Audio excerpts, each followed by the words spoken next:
A Christmas Carol by Charles Dickens. Stave 1, Marley's Ghost. Marley was dead, to begin with. There is no doubt whatever about that. The register of his burial was signed by the clergyman, the clerk, the undertaker, and the chief mourner. Scrooge signed it, and Scrooge's name was good upon change for anything he chose to put his hand to. Old Marley was as dead as a doornail. Mind? I don't mean to say that I know, of my own knowledge, what there is particularly dead about a doornail. I might have been inclined, myself, to regard a coffin nail as the deadest piece of ironmongery in the trade. But the wisdom of our ancestors is in the simile, and my unhallowed hands shall not disturb it, or the country's done for. You will therefore permit me to repeat emphatically that Marley was as dead as a doornail. Scrooge knew he was dead. Of course he did. How could it be otherwise? Scrooge and he were partners for I don't know how many years. Scrooge was his sole executor, his sole administrator, his sole assign, his sole residuary legatee, his sole friend, and sole mourner. And even Scrooge was not so dreadfully cut up by the sad event, but that he was an excellent man of business on the very day of the funeral, and solemnized it with an undoubted bargain. The mention of Marley's funeral brings me back to the point I started from. There is no doubt that Marley was dead. This must be distinctly understood, or nothing wonderful can come of the story I am going to relate. If we were not perfectly convinced that Hamlet's father died before the play began, there would be nothing more remarkable in his taking a stroll at night, in an easterly wind, upon his own ramparts, than there would be in any other middle-aged gentleman rashly turning out after dark in a breezy spot, say St. Paul's churchyard, for instance, literally to astonish his son's weak mind. Scrooge never painted out old Marley's name. There it stood, years afterwards, above the warehouse door, Scrooge and Marley.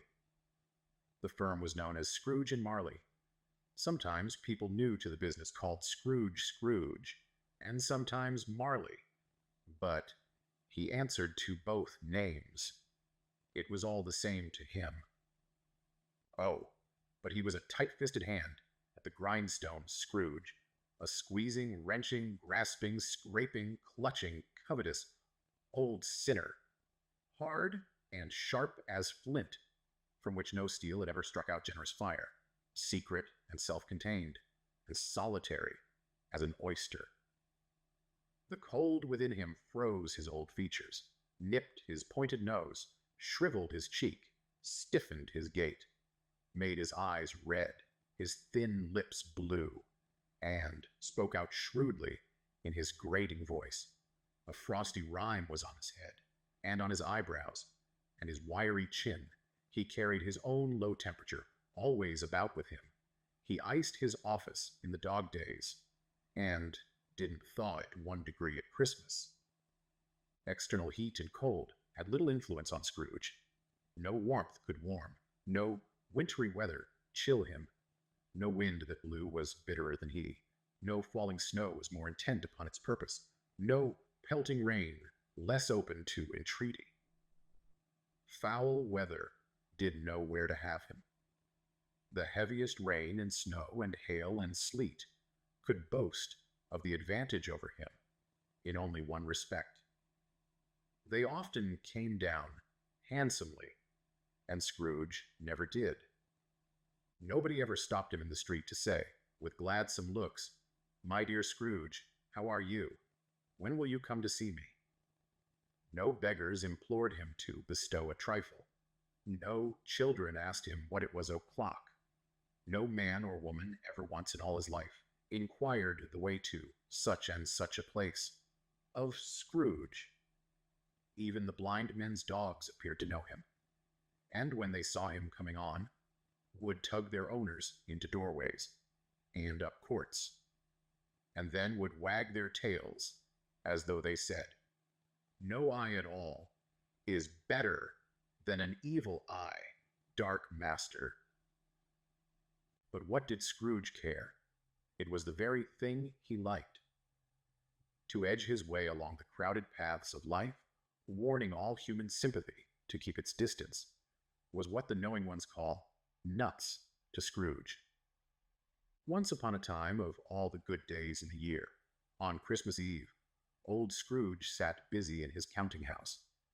It was cold, bleak, biting weather, foggy withal, and he could hear the people in the court outside go wheezing up and down, beating their hands upon their breasts, and stamping their feet upon the pavement stones to warm them.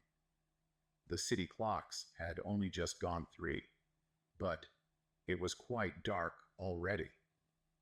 It had not been light all day, and candles were flaring in the windows of the neighboring offices like ruddy smears upon the palpable brown air.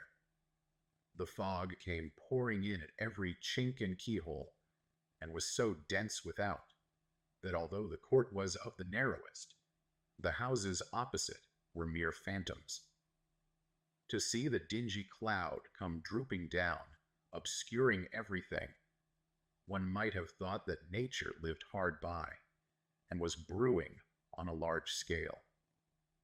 The door of Scrooge's counting house was open that he might keep his eye upon his clerk, who in a dismal little cell beyond, a sort of tank, was copying letters.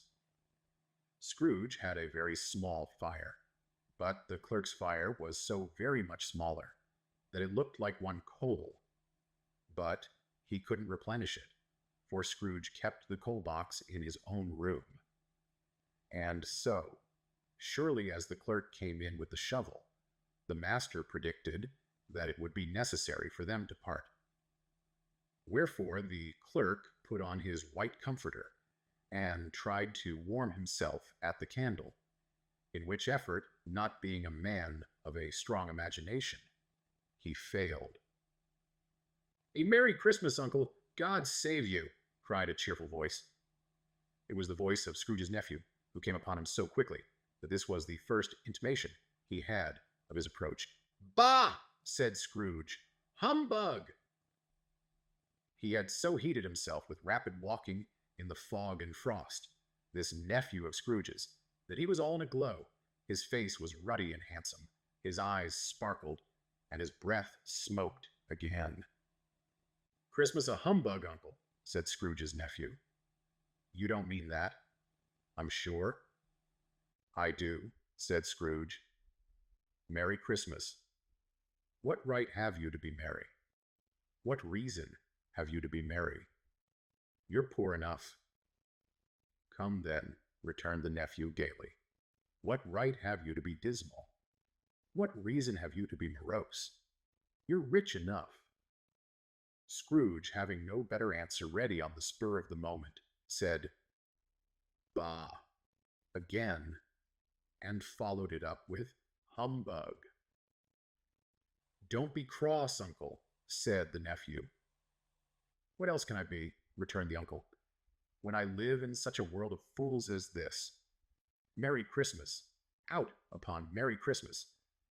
What's Christmas time to you but a time for paying bills without money, a time for finding yourself a year older, but not an hour richer, a time for balancing your books and having every item in them through a round dozen of months presented dead against you?" "If I could work my will," said Scrooge indignantly, "every idiot who goes about with Merry Christmas on his lips should be boiled with his own pudding and buried with a stake of holly through his heart. He should." "Uncle," pleaded the nephew. "Nephew," returned the uncle sternly, "keep Christmas in your own way, and let me keep it in mine." "Keep it," repeated Scrooge's nephew, "but you don't keep it." "Let me leave it alone, then," said Scrooge. Much good may it do you. Much good it has ever done you. There are many things from which I might have derived good, by which I have not profited, I dare say, returned the nephew. Christmas among the rest. But I am sure I have always thought of Christmas time, when it has come round apart from the veneration due to its sacred name and origin, if anything belonging to it can be apart from that as a good time, a kind, forgiving, charitable, pleasant time. The only time I know of, in the long calendar of the year, when men and women seem by one consent to open their shut-up hearts freely, and to think of people below them as if they really were fellow passengers to the grave, and not another race of creatures bound on other journeys. And therefore, uncle, though it has never put a scrap of gold or silver in my pocket, I believe that it has done me good, and will do me good, and I say, God bless it. The clerk in the tank involuntarily applauded. Becoming immediately sensible of the impropriety, he poked the fire and extinguished the last frail spark forever. Let me hear another sound from you, said Scrooge, and you'll keep your Christmas by losing your situation. You're quite a powerful speaker, sir, he added, turning to his nephew. I wonder you don't go into Parliament. Don't be angry, uncle. Come, dine with us tomorrow. Scrooge said that he would see him. Yes, indeed he did. He went the whole length of the expression, and said that he would see him in that extremity first. But why? Cried Scrooge's nephew. Why? Why did you get married? Said Scrooge. Because I fell in love. Because you fell in love, growled Scrooge, as if that were the only one thing in the world more ridiculous than a Merry Christmas. Good afternoon. Nay, uncle, but you never came to see me before that happened. Why give it as a reason for not coming now? Good afternoon, said Scrooge. I want nothing from you. I ask nothing of you. Why cannot we be friends? Good afternoon, said Scrooge. I am sorry with all my heart to find you so resolute. We have never had any quarrel to which I have been a party, but I have made the trial in homage to Christmas, and I'll keep my Christmas humor to the last. So, a Merry Christmas, Uncle. Good afternoon, said Scrooge, and a Happy New Year. Good afternoon, said Scrooge. His nephew left the room without an angry word, notwithstanding. He stopped at the outer door to bestow the greetings of the season on the clerk, who, cold as he was warmer than Scrooge, for he returned them cordially. There's another fellow, muttered Scrooge, who overheard him. My clerk, with 15 shillings a week, and a wife and family, talking about a Merry Christmas. I'll retire to Bedlam. This lunatic, in letting Scrooge's nephew out, had let 2 other people in. They were portly gentlemen, pleasant to behold, and now stood, with their hats off, in Scrooge's office. They had books and papers in their hands, and bowed to him. Scrooge and Marley's, I believe, said one of the gentlemen, referring to his list. Have I the pleasure of addressing Mr. Scrooge or Mr. Marley? Mr. Marley has been dead these 7 years, Scrooge replied. He died 7 years ago, this very night. We have no doubt his liberality is well represented by his surviving partner, said the gentleman, presenting his credentials. It certainly was, for they had been 2 kindred spirits. At the ominous word liberality, Scrooge frowned and shook his head, and handed the credentials back. "At this festive season of the year, Mr. Scrooge," said the gentleman, taking up a pen, "it is more than usually desirable that we should make some slight provision for the poor and destitute, who suffer greatly at the present time. Many thousands are in want of common necessaries. Hundreds of thousands are in want of common comforts, sir." "Are there no prisons?" asked Scrooge. "Plenty of prisons," said the gentleman, laying down the pen again. "And the Union workhouses?" demanded Scrooge. "Are they still in operation?" "They are. Still," returned the gentleman, "I wish I could say they were not." "The treadmill and the poor law are in full vigor, then," said Scrooge. "Both very busy, sir."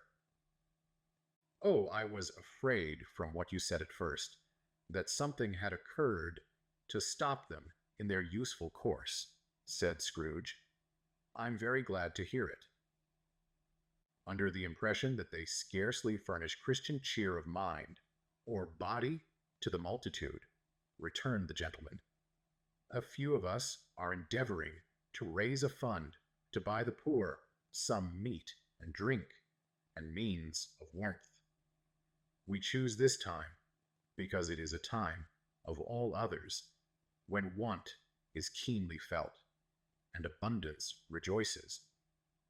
What shall I put you down for?" "Nothing," Scrooge replied. "You wish to be anonymous?" "I wish to be left alone," said Scrooge. "Since you ask me what I wish, gentlemen, that is my answer. I don't make merry myself at Christmas, and I can't afford to make idle people merry. I help to support the establishments I have mentioned. They cost enough, and those who are badly off must go there. Many can't go there, and many would rather die." "If they would rather die," said Scrooge, "they had better do it, and decrease the surplus population.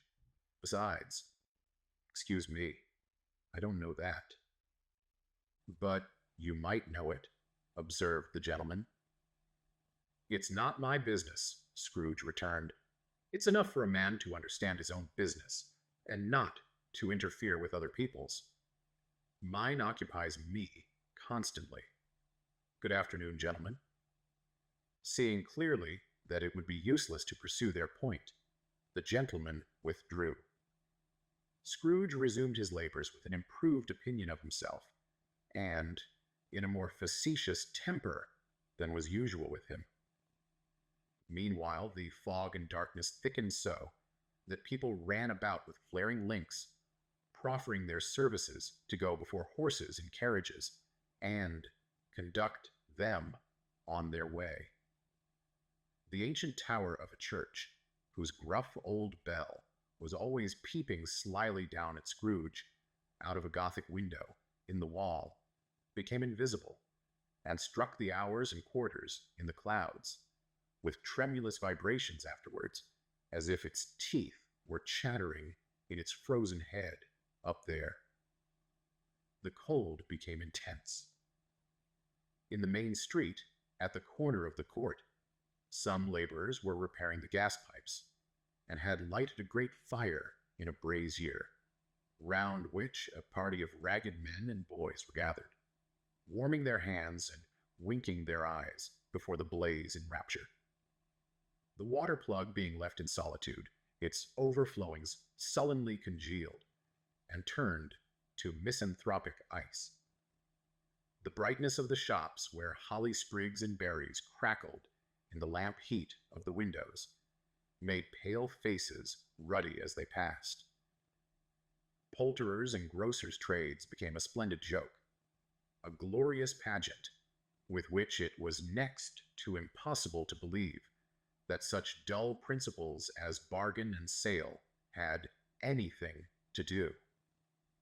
The Lord Mayor, in the stronghold of the mighty mansion house, gave orders to his 50 cooks and butlers to keep Christmas as a Lord Mayor's household should. and even the little tailor, whom he had fined 5 shillings on the previous Monday for being drunk and bloodthirsty in the streets, stirred up tomorrow's pudding in his garret, while his lean wife and the baby sallied out to buy the beef, foggier yet and colder, piercing, searching, biting cold. If the good Saint Dunstan had but nipped the evil spirit's nose, with a touch of such weather as that, instead of using his familiar weapons, then, indeed, he would have roared to lusty purpose.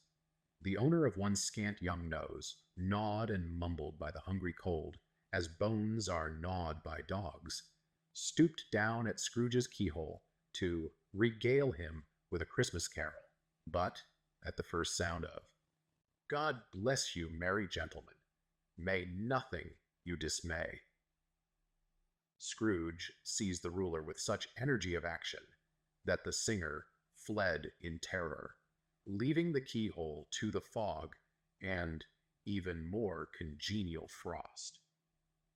At length, the hour of shutting up the counting-house arrived. With an ill will, Scrooge dismounted from his stool, and tacitly admitted the fact to the expectant clerk in the tank, who instantly snuffed his candle out and put on his hat. "You'll want all day tomorrow, I suppose," said Scrooge. "If quite convenient, sir." "It's not convenient," said Scrooge, "and it's not fair. If I was to stop half a crown for it, you'd think yourself ill-used. I'll be bound." The clerk smiled faintly. "And yet," said Scrooge, "you don't think me ill-used, when I pay a day's wages for no work." The clerk observed that it was only once a year. "A poor excuse for picking a man's pocket every 25th of December," said Scrooge, buttoning his great coat to the chin. "But I suppose you must have the whole day. Be here all the earlier next morning." The clerk promised that he would, and Scrooge walked out with a growl. The office was closed in a twinkling, and the clerk, with the long ends of his white comforter dangling below his waist, for he boasted no great coat, went down a slide on Cornhill at the end of a lane of boys 20 times, in honor of its being Christmas Eve, and then ran home to Camden Town as hard as he could pelt to play at Blindman's Buff. Scrooge took his melancholy dinner in his usual melancholy tavern, and, having read all the newspapers, and beguiled the rest of the evening with his banker's book, went home to bed. He lived in chambers which had once belonged to his deceased partner. They were a gloomy suite of rooms, in a lowering pile of building up a yard, where it had so little business to be, that one could scarcely help fancying it must have run there when it was a young house, playing at hide-and-seek with other houses, and forgotten the way out again. It was old enough now, and dreary enough, for nobody lived in it but Scrooge, the other rooms being all let out as offices. The yard was so dark that even Scrooge, who knew its every stone, was fain to grope with his hands. The fog and frost so hung about the black old gateway of the house that it seemed as if the genius of the weather sat in mournful meditation on the threshold. Now it is a fact that there was nothing at all particular about the knocker on the door, except that it was very large. It is also a fact that Scrooge had seen it night and morning during his whole residence in that place. Also that Scrooge had as little of what is called fancy about him as any man in the city of London, even including which is a bold word, the corporation, alderman, and livery. Let it also be borne in mind that Scrooge had not bestowed one thought on Marley since his last mention of his 7 years dead partner that afternoon. And then let any man explain to me, if he can, how it happened that Scrooge, having his key in the lock of the door, saw in the knocker, without its undergoing any intermediate process of change, not a knocker, but Marley's face. Marley's face. It was not in impenetrable shadow, as the other objects in the yard were, but had a dismal light about it, like a bad lobster in a dark cellar. It was not angry or ferocious, but looked at Scrooge as Marley used to look, with ghostly spectacles turned up on its ghostly forehead. The hair was curiously stirred, as if by breath or hot air, and, though the eyes were wide open, they were perfectly motionless. That, and its livid color, made it horrible, but its horror seemed to be in spite of the face and beyond its control, rather than a part of its own expression. As Scrooge looked fixedly at this phenomenon, it was a knocker again. To say that he was not startled, or that his blood was not conscious of a terrible sensation to which it had been a stranger from infancy, would be untrue. But he put his hand upon the key he had relinquished, turned it sturdily, walked in, and lighted his candle. He did pause, with a moment's irresolution, before he shut the door, and he did look cautiously behind it first, as if he half expected to be terrified with the sight of Marley's pigtail sticking out into the hall. But there was nothing on the back of the door except the screws and nuts that held the knocker on, so he said, "Pooh, pooh," and closed it with a bang. The sound resounded through the house like thunder. Every room above and every cask in the wine merchant's cellars below appeared to have a separate peal of echoes of its own. Scrooge was not a man to be frightened by echoes. He fastened the door and walked across the hall and up the stairs, slowly too, trimming his candle as he went. You may talk vaguely about driving a coach and six, up a good old flight of stairs, or through a bad young Act of Parliament. But, I mean to say, you might have got a hearse up that staircase, and taken it broadwise, with the splinter bar towards the wall, and the door towards the balustrades.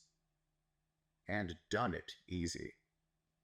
There was plenty of width for that, and room to spare, which is perhaps the reason why Scrooge thought he saw a locomotive hearse going on before him in the gloom. Half a dozen gas lamps out of the street wouldn't have lighted the entry too well, so you may suppose that it was pretty dark with Scrooge's dip. Up Scrooge went, not caring a button for that. Darkness is cheap, and Scrooge liked it. But before he shut his heavy door, he walked through his rooms to see that all was right. He had just enough recollection of the face to desire to do that. Sitting room, bedroom, lumber room, all as they should be. Nobody under the table, nobody under the sofa, a small fire in the grate, spoon and basin ready, and the little saucepan of gruel Scrooge had a cold in his head upon the hob. Nobody under the bed, nobody in the closet, nobody in his dressing gown, which was hanging up in a suspicious attitude against the wall. Lumber room as usual. Old fire guard, old shoes, 2 fish baskets, washing stand on 3 legs, and a poker. Quite satisfied, he closed his door and locked himself in. Double locked himself in, which was not his custom. Thus, secured against surprise, he took off his cravat, put on his dressing gown and slippers, and his nightcap, and sat down before the fire to take his gruel. It was a very low fire indeed. Nothing on such a bitter night. He was obliged to sit close to it and brood over it before he could extract the least sensation of warmth from such a handful of fuel. The fireplace was an old one, built by some Dutch merchant long ago, and paved all round with quaint Dutch tiles designed to illustrate the scriptures. There were Cains and Abels, Pharaoh's daughters, queens of Sheba, angelic messengers descending through the air on clouds like featherbeds, Abraham's Belshazzars, apostles putting off to sea in butterboats, hundreds of figures to attract his thoughts. And yet that face of Marley, 7 years dead, came like the ancient prophet's rod, and swallowed up the whole. If each smooth tile had been a blank at first, with power to shape some picture on its surface from the disjointed fragments of his thoughts, there would have been a copy of old Marley's head on every one. "Humbug," said Scrooge, and walked across the room. After several turns, he sat down again. As he threw his head back in the chair, his glance happened to rest upon a bell, a disused bell, that hung in the room and communicated for some purpose, now forgotten, with a chamber in the highest story of the building. It was with great astonishment, and with a strange, inexplicable dread, that, as he looked, he saw this bell begin to swing. It swung so softly in the outset that it scarcely made a sound, but soon it rang out loudly, and so did every bell in the house. This might have lasted half a minute, or a minute, but it seemed an hour. The bells ceased as they had begun, together. They were succeeded by a clanking noise, deep down below, as if some person were dragging a heavy chain over the casks in the wine merchant's cellar. Scrooge then remembered to have heard that ghosts in haunted houses were described as dragging chains. The cellar door flew open with a booming sound, and then he heard the noise much louder, on the floors below, then coming up the stairs, then coming straight towards his door. "It's humbug still," said Scrooge. "I won't believe it." The same face, the very same. Marley in his pigtail, usual waistcoat, tights and boots, the tassels on the latter bristling like his pigtail, and his coat skirts, and the hair upon his head. The chain he drew was clasped about his middle. It was long, and wound about him like a tail. And it was made, for Scrooge observed it closely, of cash boxes, keys, padlocks, ledgers, deeds, and heavy purses, wrought in steel. His body was transparent, so that Scrooge, observing him, and looking through his waistcoat, could see the 2 buttons on his coat behind. Scrooge had often heard it said that Marley had no bowels, but he had never believed it until now. No, nor did he believe it even now, though he looked the phantom through and through, and saw it standing before him, though he felt the chilling influence of its death-cold eyes, and marked the very texture of the folded kerchief bound about its head and chin, which wrapper he had not observed before. He was still incredulous, and fought against his senses. "How now?" said Scrooge, caustic and cold as ever. "What do you want with me?" "Much," Marley's voice, no doubt about it. "Who are you?" "Ask me who I was." "Who were you then?" said Scrooge, raising his voice. "You're particular for a shade." He was going to say "to a shade," but substituted this as more appropriate. "In life I was your partner, Jacob Marley." Can you sit down?" asked Scrooge, looking doubtfully at him. "I can." "Do it then."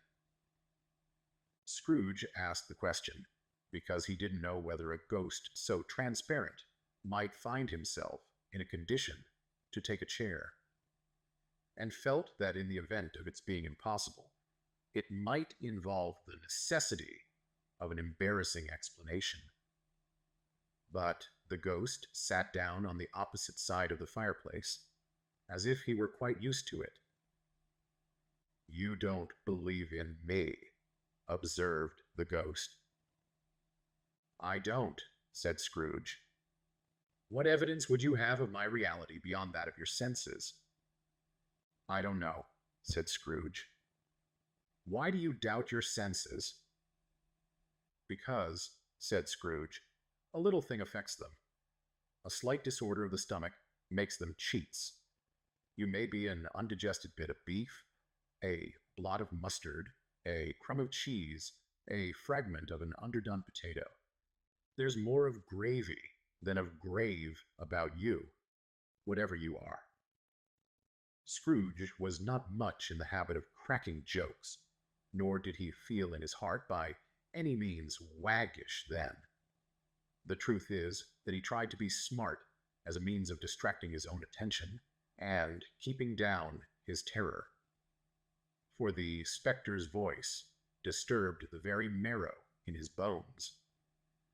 To sit staring at those fixed glazed eyes in silence for a moment would play, Scrooge felt, the very deuce with him. There was something very awful, too, in the spectre's being provided with an infernal atmosphere of its own. Scrooge could not feel it himself, but this was clearly the case, for though the ghost sat perfectly motionless, its hair and skirts and tassels were still agitated as by the hot vapor from an oven. "You see this toothpick?" said Scrooge, returning quickly to the charge, for the reason just assigned, and wishing, though it were only for a second, to divert the vision's stony gaze from himself. "I do," replied the ghost. "You are not looking at it," said Scrooge. "But I see it," said the ghost, "notwithstanding." "Well," returned Scrooge, "I have but to swallow this, and be for the rest of my days persecuted by a legion of goblins, all of my own creation. Humbug, I tell you. Humbug." At this the spirit raised a frightful cry, and shook its chain with such a dismal and appalling noise that Scrooge held on tight to his chair to save himself from falling in a swoon. But how much greater was his horror when the phantom, taking off the bandage round its head, as if it were too warm to wear indoors, its lower jaw dropped down upon its breast. Scrooge fell upon his knees and clasped his hands before his face. "Mercy," he said. "Dreadful apparition, why do you trouble me?" "Man of the worldly mind," replied the ghost, "do you believe in me or not?" "I do," said Scrooge. "I must. But why do spirits walk the earth, and why do they come to me?" "It is required of every man," the ghost returned, "that the spirit within him should walk abroad among his fellow men, and travel far and wide. And if that spirit goes not forth in life, it is condemned to do so after death. It is doomed to wander through the world. Oh, woe is me, and witness what it cannot share, but might have shared on earth, and turned to happiness." Again the spectre raised a cry, and shook its chain, and wrung its shadowy hands. "You are fettered," said Scrooge, trembling. "Tell me why." "I wear the chain I forged in life," replied the ghost. "I made it link by link and yard by yard. I girded it on of my own free will, and of my own free will I wore it. Is its pattern strange to you?" Scrooge trembled more and more. "Or would you know," pursued the ghost, "the weight and length of the strong coil you bear yourself? It was full as heavy and as long as this, 7 Christmas Eves ago. You have labored on it since. It is a ponderous chain." Scrooge glanced about him on the floor. in the expectation of finding himself surrounded by some 50 or 60 fathoms of iron cable. But he could see nothing. "Jacob," he said imploringly, "old Jacob Marley, tell me more. Speak comfort to me, Jacob." "I have none to give," the ghost replied. "It comes from other regions, Ebenezer Scrooge, and is conveyed by other ministers to other kinds of men. Nor can I tell you what I would. A very little more is all permitted to me. I cannot rest, I cannot stay, I cannot linger anywhere. My spirit never walked beyond our counting house mark me. In life, my spirit never roved beyond the narrow limits of our money-changing hole, and weary journeys lie before me." It was a habit with Scrooge, whenever he became thoughtful, to put his hands in his breeches pockets. Pondering on what the ghost had said, he did so now, but without lifting up his eyes or getting off his knees. "You must have been very slow about it, Jacob," Scrooge observed in a businesslike manner, though with humility and deference. "Slow," the ghost repeated. "7 years dead," mused Scrooge, "and traveling all the time." "The whole time," said the ghost. "No rest, no peace. Incessant torture of remorse." "You travel fast," said Scrooge. "On the wings of the wind," replied the ghost. "You might have got over a great quantity of ground in 7 years," said Scrooge. The ghost, on hearing this, set up another cry, and clanked its chain so hideously in the dead silence of the night that the ward would have been justified in indicting it for a nuisance. "O captive, bound, and double-ironed," cried the phantom, "not to know that ages of incessant labor by immortal creatures, for this earth must pass into eternity before the good of which it is susceptible is all developed. Not to know that any Christian spirit, working kindly in its little sphere, whatever it may be, will find its mortal life too short for its vast means of usefulness.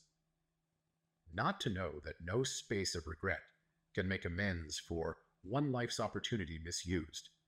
Yet such was I. Oh, such was I." "But you were always a good man of business, Jacob," faltered Scrooge, who now began to apply this to himself. "Business," cried the ghost, wringing its hands again. "Mankind was my business. The common welfare was my business. Charity, mercy, forbearance, and benevolence were all my business. The dealings of my trade were but a drop of water in the comprehensive ocean of my business. It held up its chain at arm's length, as if that were the cause of all its unavailing grief, and flung it heavily upon the ground again." "At this time of the rolling year," the spectre said, "I suffer most. Why did I walk through crowds of fellow beings with my eyes turned down, and never raise them to that blessed star which led the wise men to a poor abode? Were there no poor homes to which its light would have conducted me?" Scrooge was very much dismayed to hear the spectre going on at this rate, and began to quake exceedingly. "Hear me," cried the ghost. "My time is nearly gone." "I will," said Scrooge. "But don't be hard upon me. Don't be flowery, Jacob. Pray." "How it is that I appeared before you in a shape that you can see, I may not tell. I have sat invisible beside you many and many a day. It was not an agreeable idea." Scrooge shivered and wiped the perspiration from his brow. "That is no light part of my penance," pursued the ghost. "I am here tonight to warn you that you have yet a chance and hope of escaping my fate. A chance and hope of my procuring Ebenezer. You were always a good friend to me, said Scrooge. Thank ye. You will be haunted, resumed the ghost, by 3 spirits. Scrooge's countenance fell almost as low as the ghost's had done. Is that the chance and hope you mentioned, Jacob? He demanded in a faltering voice. It is. I think I'd rather not, said Scrooge. Without their visits, said the ghost, you cannot hope to shun the path I tread. Expect the first tomorrow, when the bell tolls 1. Couldn't I take 'em all at once and have it over, Jacob? Hinted Scrooge. Expect the 2nd on the next night at the same hour. The 3rd upon the next night, when the last stroke of 12 has ceased to vibrate.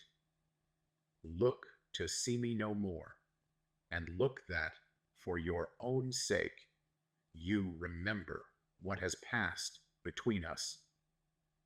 When it had said these words, the spectre took its wrapper from the table and bound it round its head as before. Scrooge knew this by the smart sound its teeth made when the jaws were brought together by the bandage. He ventured to raise his eyes again, and found his supernatural visitor confronting him in an erect attitude, with its chain wound over and about its arm. The apparition walked backward from him, and at every step it took, the window raised itself a little, so that when the spectre reached it, it was wide open. It beckoned Scrooge to approach, which he did. When they were within 2 paces of each other, Marley's ghost held up its hand, warning him to come no nearer.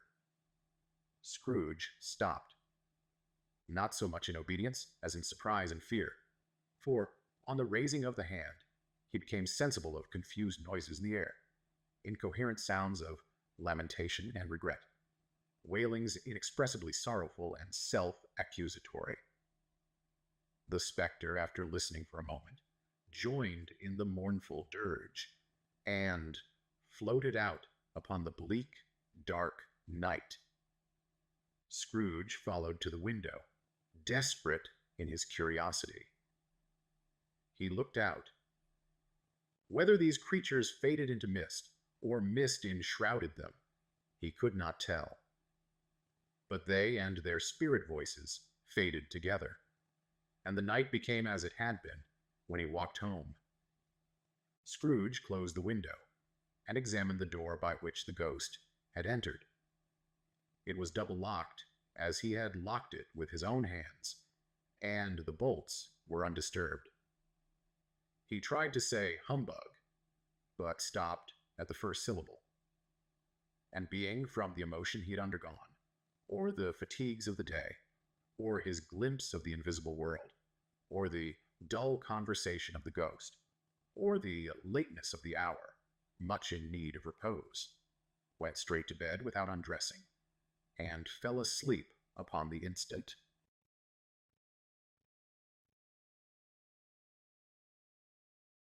Stave 2. The first of the 3 spirits. When Scrooge awoke, it was so dark that, looking out of bed, he could scarcely distinguish the transparent window from the opaque walls of his chamber.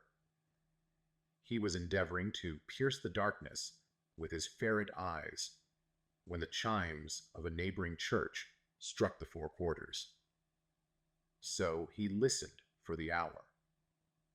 To his great astonishment, the heavy bell went on from 6 to 7, and from 7 to 8, and regularly up to 12. Then stopped. 12, it was past 2 when he went to bed. The clock was wrong. An icicle must have got into the works. 12. He touched the spring of his repeater to correct this most preposterous clock. Its rapid little pulse beat 12 and stopped. Why, it isn't possible, said Scrooge. that I can have slept through a whole day and far into another night. It isn't possible that anything has happened to the sun, and this is 12 at noon. The idea being an alarming one, he scrambled out of bed and groped his way to the window. He was obliged to rub the frost off with the sleeve of his dressing gown before he could see anything, and could see very little then.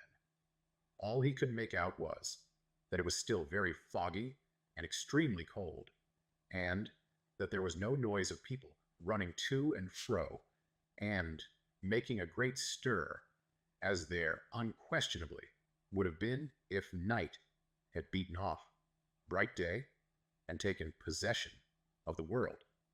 This was a great relief, because 3 days after sight of this first of exchange, pay to Mr. Ebenezer Scrooge or his order, and so forth, would have become a mere United States security if there were no days to count by.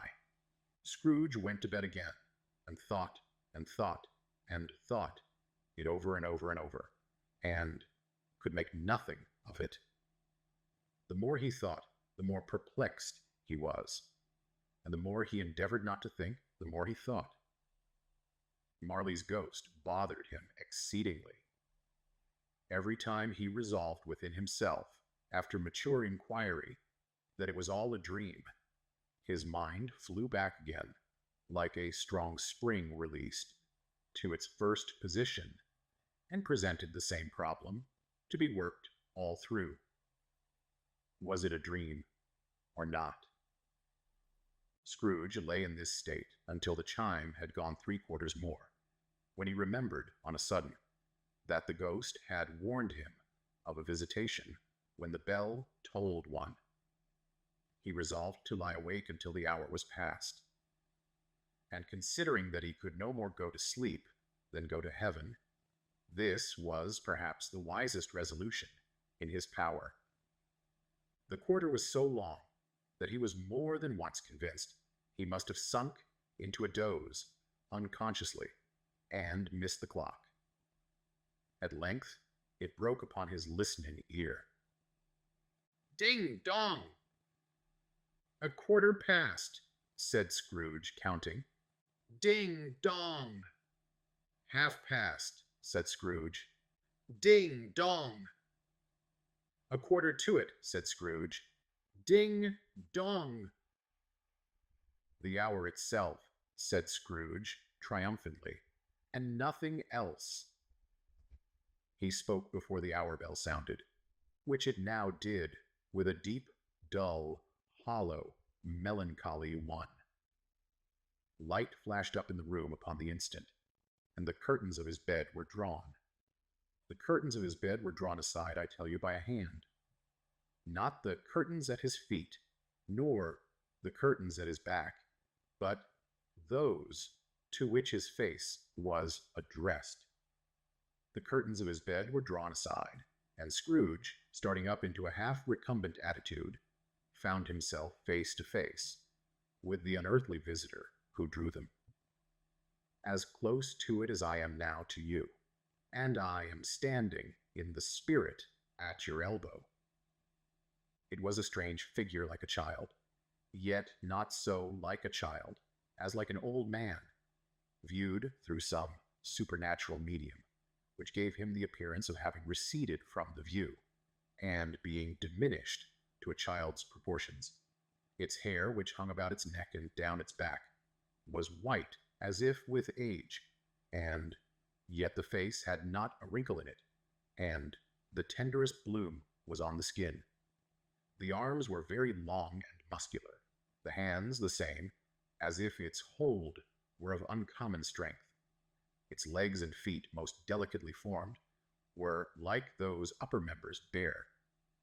It wore a tunic of the purest white, and round its waist was bound a lustrous belt, the sheen of which was beautiful.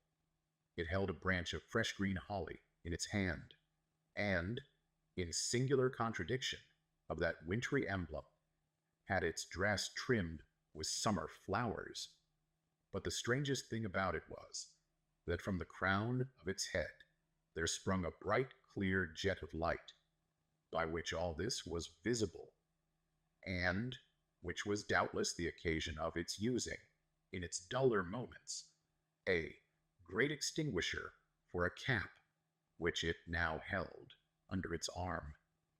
Even this, though, when Scrooge looked at it with increasing steadiness, was not its strangest quality. For as its belt sparkled and glittered now in one part and now in another, and what was light one instant, at another time was dark, so the figure itself fluctuated in its distinctness, being now a thing with one arm, now with one leg, now with 20 legs, now a pair of legs without a head, now a head without a body, of which dissolving parts no outline would be visible in the dense gloom wherein they melted away. And in the very wonder of this, it would be itself again, distinct and clear as ever. "Are you the spirit, sir, whose coming was foretold to me?" asked Scrooge. "I am." The voice was soft and gentle, singularly low, as if instead of being so close beside him, it were at a distance. "Who and what are you?" Scrooge demanded. "I am the ghost of Christmas past." "Long past?" inquired Scrooge, observant of its dwarfish stature. "No, your past." Perhaps Scrooge could not have told anybody why, if anybody could have asked him.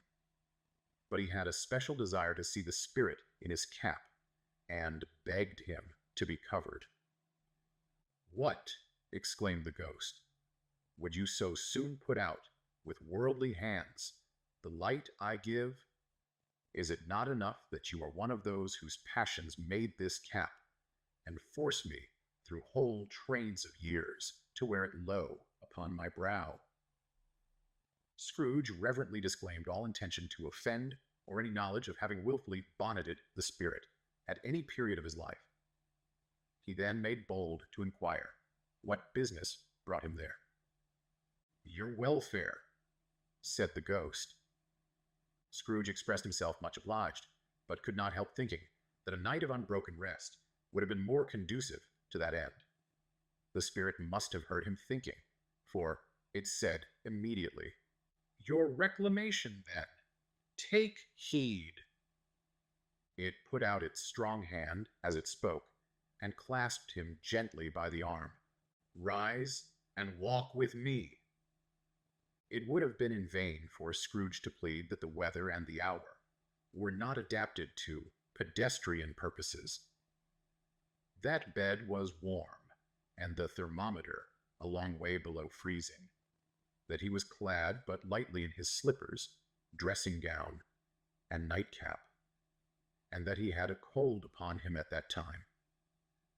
The grasp, though gentle as a woman's hand, was not to be resisted. He rose, but finding that the spirit made towards the window, clasped his robe in supplication. "I am a mortal," Scrooge remonstrated, "and liable to fall." "Bear but a touch of my hand there," said the spirit, laying it upon his heart, "and you shall be upheld in more than this." As the words were spoken, they passed through the wall, and stood upon an open country road, with fields on either hand. The city had entirely vanished. Not a vestige of it was to be seen. The darkness and the mist had vanished with it, for it was a clear, cold winter day, with snow upon the ground. "Good heaven," said Scrooge, clasping his hands together as he looked about him. "I was bred in this place. I was a boy here." The spirit gazed upon him mildly. Its gentle touch, though it had been light and instantaneous, appeared still present to the old man's sense of feeling. He was conscious of 1,000 odors floating in the air, each one connected with 1,000 thoughts and hopes and joys and cares, long, long forgotten. "Your lip is trembling," said the ghost, "and what is that upon your cheek?" Scrooge muttered, with an unusual catching in his voice, that it was a pimple, and begged the ghost to lead him where he would. "You recollect the way?" inquired the spirit. "Remember it!" cried Scrooge with fervor. "I could walk it blindfold." "Strange to have forgotten it for so many years," observed the ghost. "Let us go on." They walked along the road, Scrooge recognizing every gate and post and tree, until little Market Town appeared in the distance, with its bridge, its church, and winding river. Some shaggy ponies now were seen trotting towards them, with boys upon their backs, who called to other boys in country gigs and carts, driven by farmers. All these boys were in great spirits and shouted to each other until the broad fields were so full of merry music that the crisp air laughed to hear it. "These are but shadows of the things that have been," said the ghost. "They have no consciousness of us." The jocund travelers came on, and as they came, Scrooge knew and named them, every one. Why was he rejoiced beyond all bounds to see them? Why did his cold eye glisten and his heart leap up as they went past? Why was he filled with gladness when he heard them give each other Merry Christmas as they parted at crossroads and byways for their several homes? What was Merry Christmas to Scrooge? Out upon Merry Christmas. What good had it ever done to him? "The school is not quite deserted," said the ghost. "A solitary child, neglected by his friends, is left there still." Scrooge said he knew it, and he sobbed. They left the high road by a well-remembered lane, and soon approached a mansion of dull red brick, with a little weathercock-surmounted cupola on the roof, and a bell hanging in it. It was a large house, but one of broken fortunes, for the spacious offices were little used. Their walls were damp and mossy, their windows broken, and their gates decayed. Fowls clucked and strutted in the stables, and the coach houses and sheds were overrun with grass. Nor was it more retentive of its ancient state within, for entering the dreary hall, and glancing through the open doors of many rooms, they found them poorly furnished, cold, and vast. There was an earthy savor in the air, a chilly bareness in the place, which associated itself somehow with too much getting up by candlelight, and not too much to eat. They went, the ghost and Scrooge, across the hall, to a door at the back of the house. It opened before them and disclosed a long, bare, melancholy room, made barer still by lines of plain deal forms and desks. At one of these a lonely boy was reading near a feeble fire, and Scrooge sat down upon a form, and wept to see his poor forgotten self, as he used to be. Not a latent echo in the house, not a squeak and scuffle from the mice behind the paneling, not a drip from the half-thawed water-spout in the dull yard behind, not a sigh among the leafless boughs of one despondent poplar, not the idle swinging of an empty storehouse door, no, not a clicking in the fire, but fell upon the heart of Scrooge with a softening influence, and gave a freer passage to his tears. The spirit touched him on the arm and pointed to his younger self, intent upon his reading. Suddenly a man in foreign garments, wonderfully real and distinct to look at, stood outside the window, with an axe stuck in his belt, and leading by the bridle an ass laden with wood. "Why, it's Ali Baba!" Scrooge exclaimed in ecstasy. "It's dear old honest Ali Baba. Yes, yes, I know. One Christmas time, when yonder solitary child was left here all alone, he did come for the first time, just like that. Poor boy." "And Valentine," said Scrooge, "and his wild brother Orson.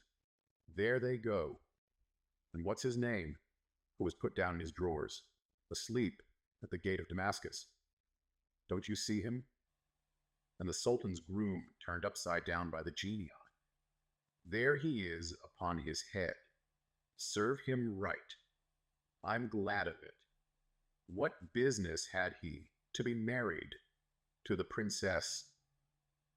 To hear Scrooge expending all the earnestness of his nature on such subjects, in a most extraordinary voice, between laughing and crying, and to see his heightened and excited face, would have been a surprise to his business friends in the city, indeed. "There's the parrot!" cried Scrooge. "Green body and yellow tail, with a thing like a lettuce growing out of the top of his head. There he is! Poor Robin Crusoe, he called him, when he came home again after sailing round the island. Poor Robin Crusoe! Where have you been, Robin Crusoe?" The man thought he was dreaming, but he wasn't. It was the parrot, you know. There goes Friday, running for his life to the little creek. Hello? Hoop! Hello! Then, with a rapidity of transition very foreign to his usual character, he said, in pity for his former self, "Poor boy!" and cried again. "I wish," Scrooge muttered, putting his hand in his pocket and looking about him after drying his eyes with his cuff, "but it's too late now." "What is the matter?" asked the spirit. "Nothing," said Scrooge. "Nothing. There was a boy singing a Christmas carol at my door last night. I should like to have given him something, that's all." The ghost smiled thoughtfully and waved its hand, saying as it did so, "Let us see another Christmas." Scrooge's former self grew larger at the words, and the room became a little darker and more dirty. The panels shrunk, the windows cracked, fragments of plaster fell out of the ceiling, and the naked laths were shown instead. But how all this was brought about, Scrooge knew no more than you do. He only knew that it was quite correct, that everything had happened so, that there he was, alone again, when all the other boys had gone home for the jolly holidays. He was not reading now, but walking up and down despairingly. Scrooge looked at the ghost, and with a mournful shaking of his head, glanced anxiously towards the door. It opened, and a little girl, much younger than the boy, came darting in, and putting her arms about his neck, and often kissing him, addressed him as her dear, dear brother. "I have come to bring you home, dear brother," said the child, clapping her tiny hands and bending down to laugh. "To bring you home, home, home." "Home, little Fan," returned the boy. "Yes," said the child, brimful of glee. "Home for good and all. Home for ever and ever. Father's so much kinder than he used to be, that home's like heaven. He spoke so gently to me one dear night when I was going to bed, that I was not afraid to ask him once more if you might come home. And he said yes, you should, and sent me in a coach to bring you. And you're to be a man," said the child, opening her eyes, "and are never to come back here. But first, we're to be together all the Christmas long, and have the merriest time in all the world." "You are quite a woman, little Fan," exclaimed the boy. She clapped her hands and laughed, and tried to touch his head, but being too little, laughed again, and stood on tiptoe to embrace him. Then she began to drag him, in her childish eagerness towards the door, and he, nothing loth to go, accompanied her. A terrible voice in the hall cried, "Bring down Master Scrooge's box there."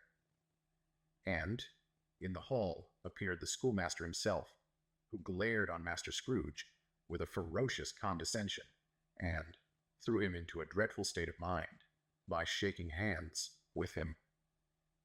He then conveyed him and his sister into the veriest old well of a shivering best parlor that ever was seen, where the maps upon the wall and the celestial and terrestrial globes in the windows were waxy with cold.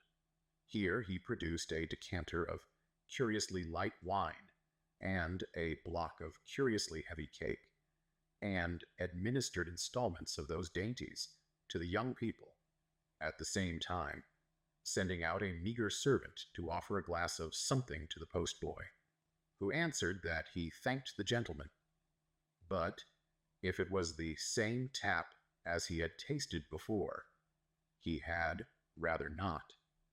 Master Scrooge's trunk being by this time tied into the top of the chaise, the children bade the schoolmaster good-bye right willingly, and getting into it, drove gaily down the garden sweep, the quick wheels dashing the hoar-frost and snow from off the dark leaves of the evergreens like spray. Always a delicate creature, whom a breath might have withered, said the ghost. But she had a large heart. So she had, cried Scrooge. You're right. I will not gainsay it, spirit. God forbid. She died a woman, said the ghost, and had, as I think, children. One child, Scrooge returned. True, said the ghost. Your nephew. Scrooge seemed uneasy in his mind, and answered briefly, yes. Although they had but that moment left the school behind them, they were now in the busy thoroughfares of a city, where shadowy passengers passed and repassed, where shadowy carts and coaches battled for the way, and all the strife and tumult of a real city were. It was made plain enough by the dressing of the shops that here too it was Christmas time again. But it was evening, and the streets were lighted up. The ghost stopped at a certain warehouse door, and asked Scrooge if he knew it. Know it, said Scrooge. Was I apprenticed here? They went in, at sight of an old gentleman in a Welsh wig, sitting behind such a high desk that if he had been 2 inches taller, he must have knocked his head against the ceiling. Scrooge cried in great excitement, Why, it's old Fezziwig! Bless his heart, it's Fezziwig alive again. Old Fezziwig laid down his pen and looked up at the clock, which pointed to the hour of 7. He rubbed his hands, adjusted his capacious waistcoat, laughed all over himself, from his shoes to his organ of benevolence, and called out in a comfortable, oily, rich, fat, jovial voice, Yo-ho there, Ebenezer, Dick. Scrooge's former self, now grown a young man, came briskly in, accompanied by his fellow prentice. Dick Wilkins, to be sure, said Scrooge to the ghost. Bless me, yes, there he is. He was very much attached to me, was Dick. Poor Dick. Dear, dear. Yo-ho, my boys, said Fezziwig. No more work tonight. Christmas Eve, Dick. Christmas, Ebenezer. Let's have the shutters up, cried old Fezziwig, with a sharp clap of his hands, before a man can say Jack Robinson. You wouldn't believe how those two fellows went at it. They charged into the street, with the shutters 1, 2, 3, had 'em up in their places 4, 5, 6 barred 'em, and pinned 'em 7, 8, 9, and came back before you could have got to 12, panting like race horses. Hilly-ho! Cried old Fezziwig, skipping down from the high desk with wonderful agility. Clear away, my lads, and let's have lots of room here. Hilly-ho, Dick! Chirrup, Ebenezer! Clear away. There was nothing they wouldn't have cleared away, or couldn't have cleared away, with old Fezziwig looking on. It was done in a minute. Every movable was packed off, as if it were dismissed from public life forevermore. The floor was swept and watered, the lamps were trimmed, fuel was heaped upon the fire, and the warehouse was as snug and warm and dry and bright a ballroom as you would desire to see upon a winter's night. In came a fiddler with a music book, and went up to the lofty desk, and made an orchestra of it, and tuned like 50 stomach aches. In came Mrs. Fezziwig, one vast substantial smile. In came the 3 Miss Fezziwigs, beaming and lovable. In came the 6 young followers, whose hearts they broke. In came all the young men and women employed in the business. In came the housemaid, with her cousin, the baker.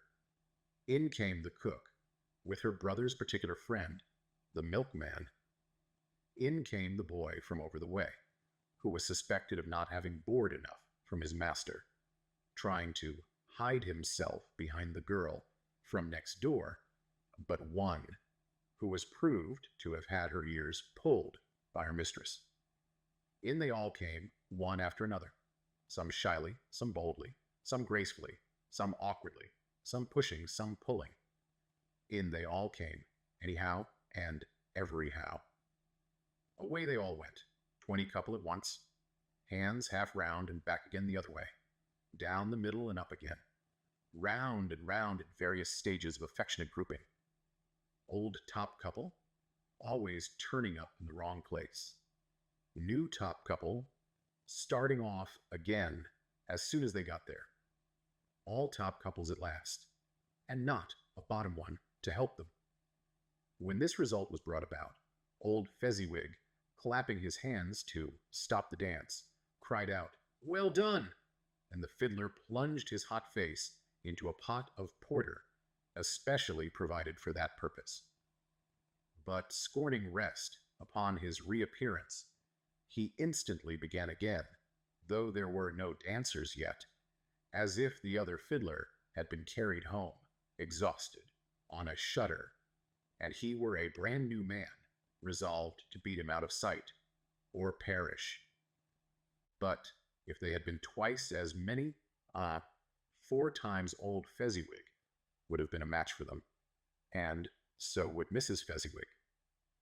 As to her, she was worthy to be his partner in every sense of the term. If that's not high praise, tell me higher, and I'll use it. A positive light appeared to issue from Fezziwig's calves. They shone in every part of the dance like moons. You couldn't have predicted, at any given time, what would have become of them next. And when old Fezziwig and Mrs. Fezziwig had gone all through the dance, advance and retire, both hands to your partner, bow and curtsy, corkscrew, thread the needle, and back again to your place. Fezziwig cut so deftly that he appeared to wink with his legs, and came upon his feet again without a stagger. When the clock struck 11, this domestic ball broke up. Mr. and Mrs. Fezziwig took their stations, one on either side of the door, and shaking hands with every person individually, as he or she went out, wished him or her a Merry Christmas. When everybody had retired but the 2 prentices, they did the same to them, and thus the cheerful voices died away, and the lads were left to their beds, which were under a counter in the back shop. During the whole of this time, Scrooge had acted like a man out of his wits. His heart and soul were in the scene, and with his former self.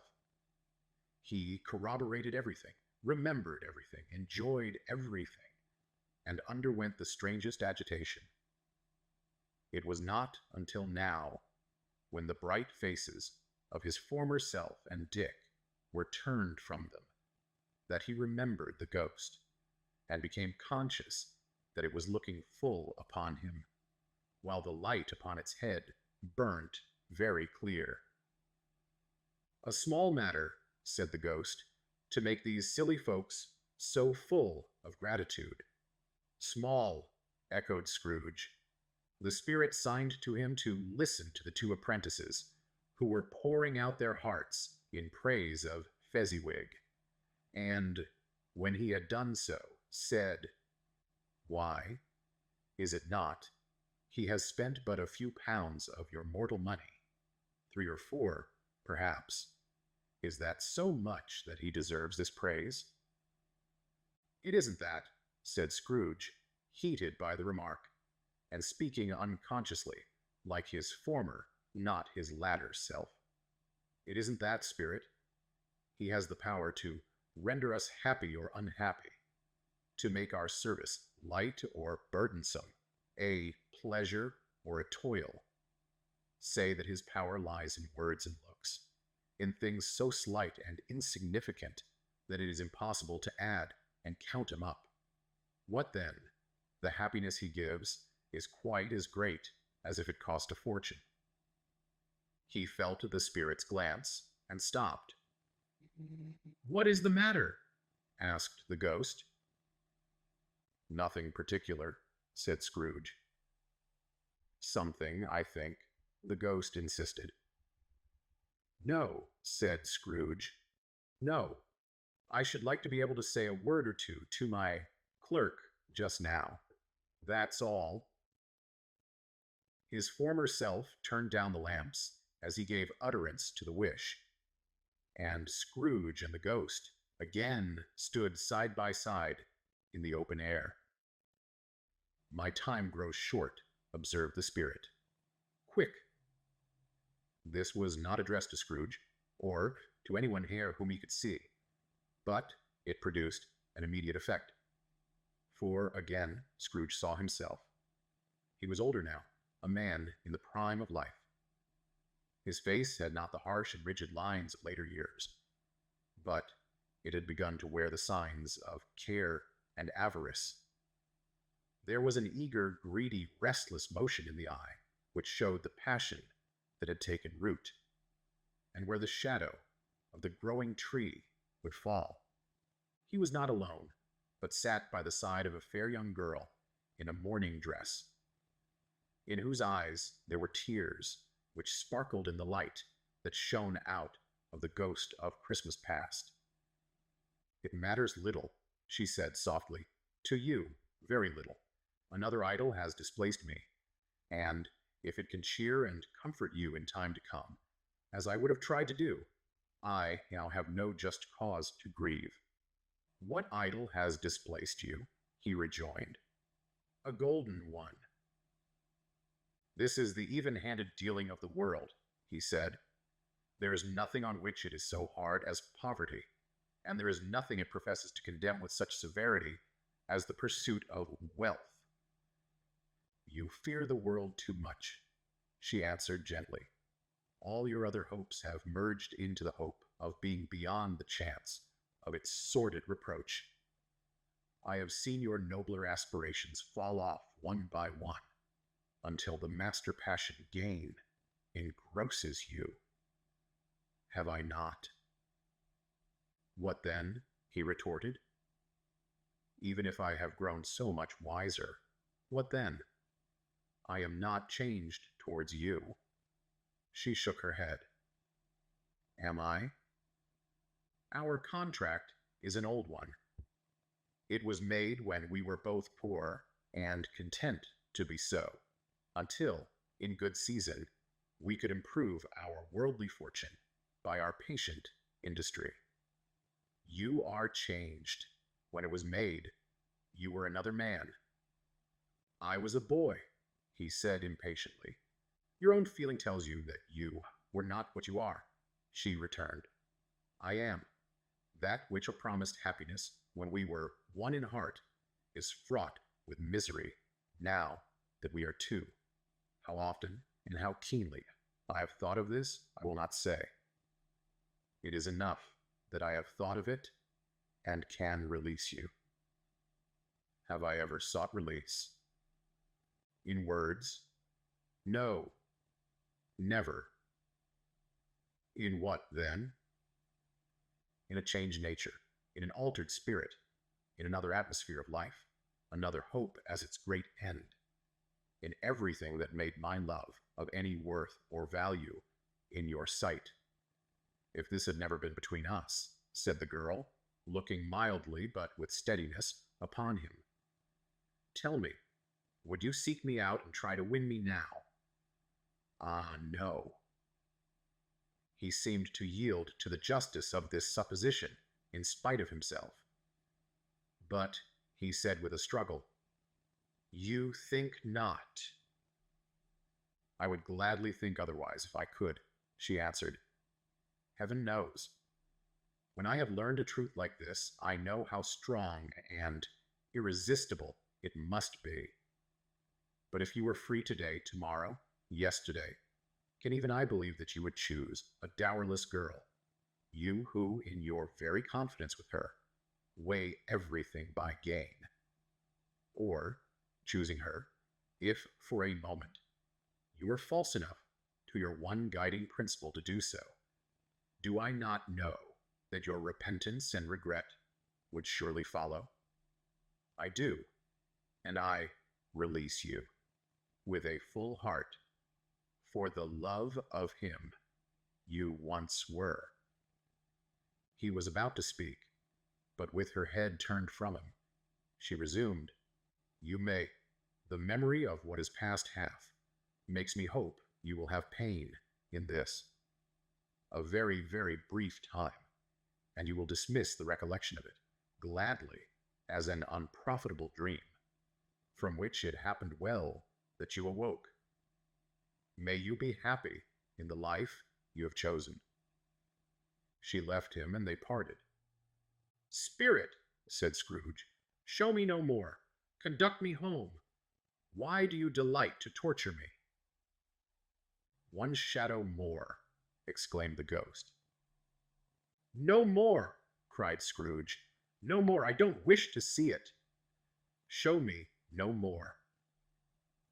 But the relentless ghost pinioned him in both his arms and forced him to observe what happened next. They were in another scene and place, a room not very large or handsome, but full of comfort. Near to the winter fire sat a beautiful young girl, so like that last that Scrooge believed it was the same, until he saw her, now a comely matron, sitting opposite her daughter.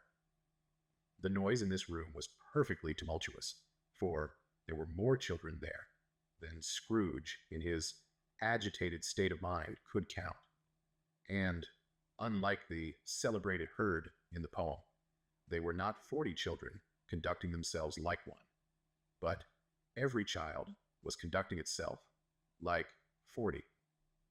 The consequences were uproarious beyond belief, but no one seemed to care.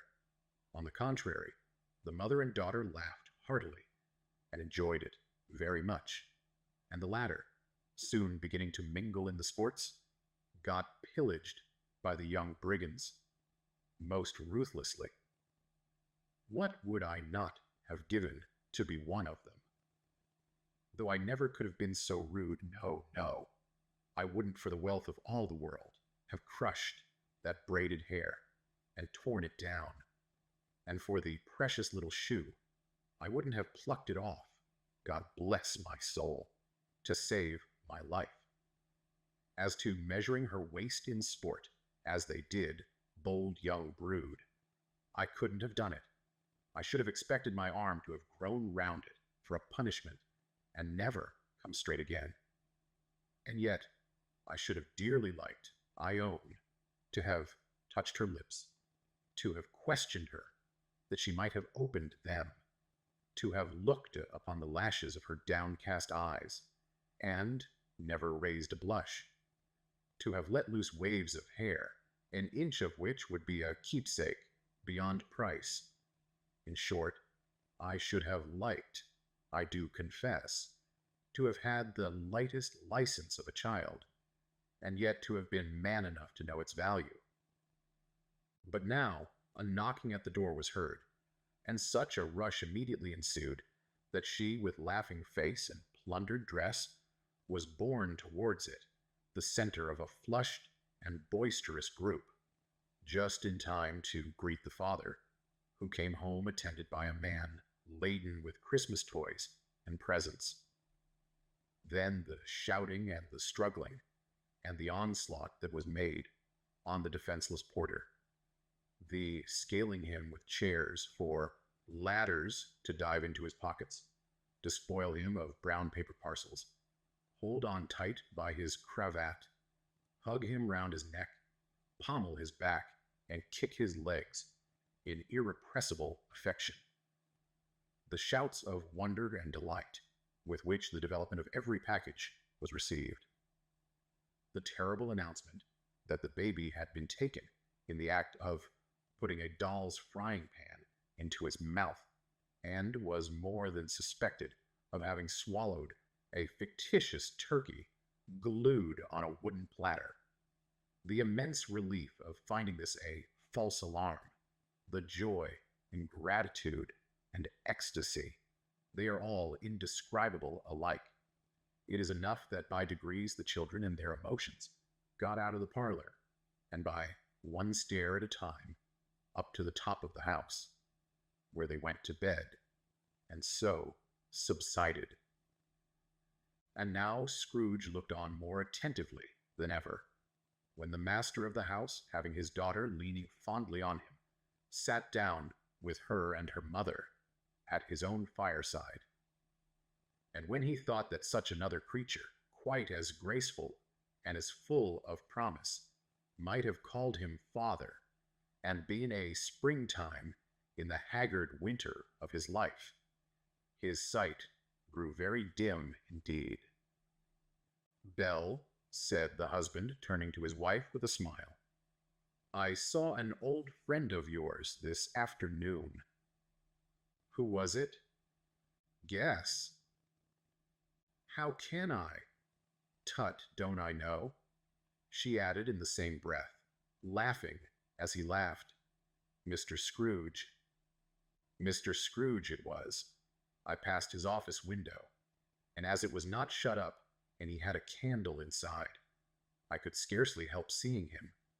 His partner lies upon the point of death, I hear, and there he sat alone, quite alone in the world, I do believe. "Spirit," said Scrooge in a broken voice, "remove me from this place." "I told you these were shadows of the things that have been," said the ghost, "that they are what they are. Do not blame me." "Remove me," Scrooge exclaimed. "I cannot bear it." He turned upon the ghost, and seeing now that it looked upon him with a face, in which in some strange way there were fragments of all the faces it had shown him, wrestled with it. "Leave me, take me back. Haunt me no longer." In the struggle, if that can be called a struggle, in which the ghost, with no visible resistance on its own part, was undisturbed by any effort of its adversary, Scrooge observed that its light was burning high and bright, and dimly connecting that with its influence over him, he seized the extinguisher cap, and by a sudden action pressed it down upon its head. The spirit dropped beneath it, so that the extinguisher covered its whole form. But, though Scrooge pressed it down with all his force, he could not hide the light, which streamed from under it in an unbroken flood upon the ground.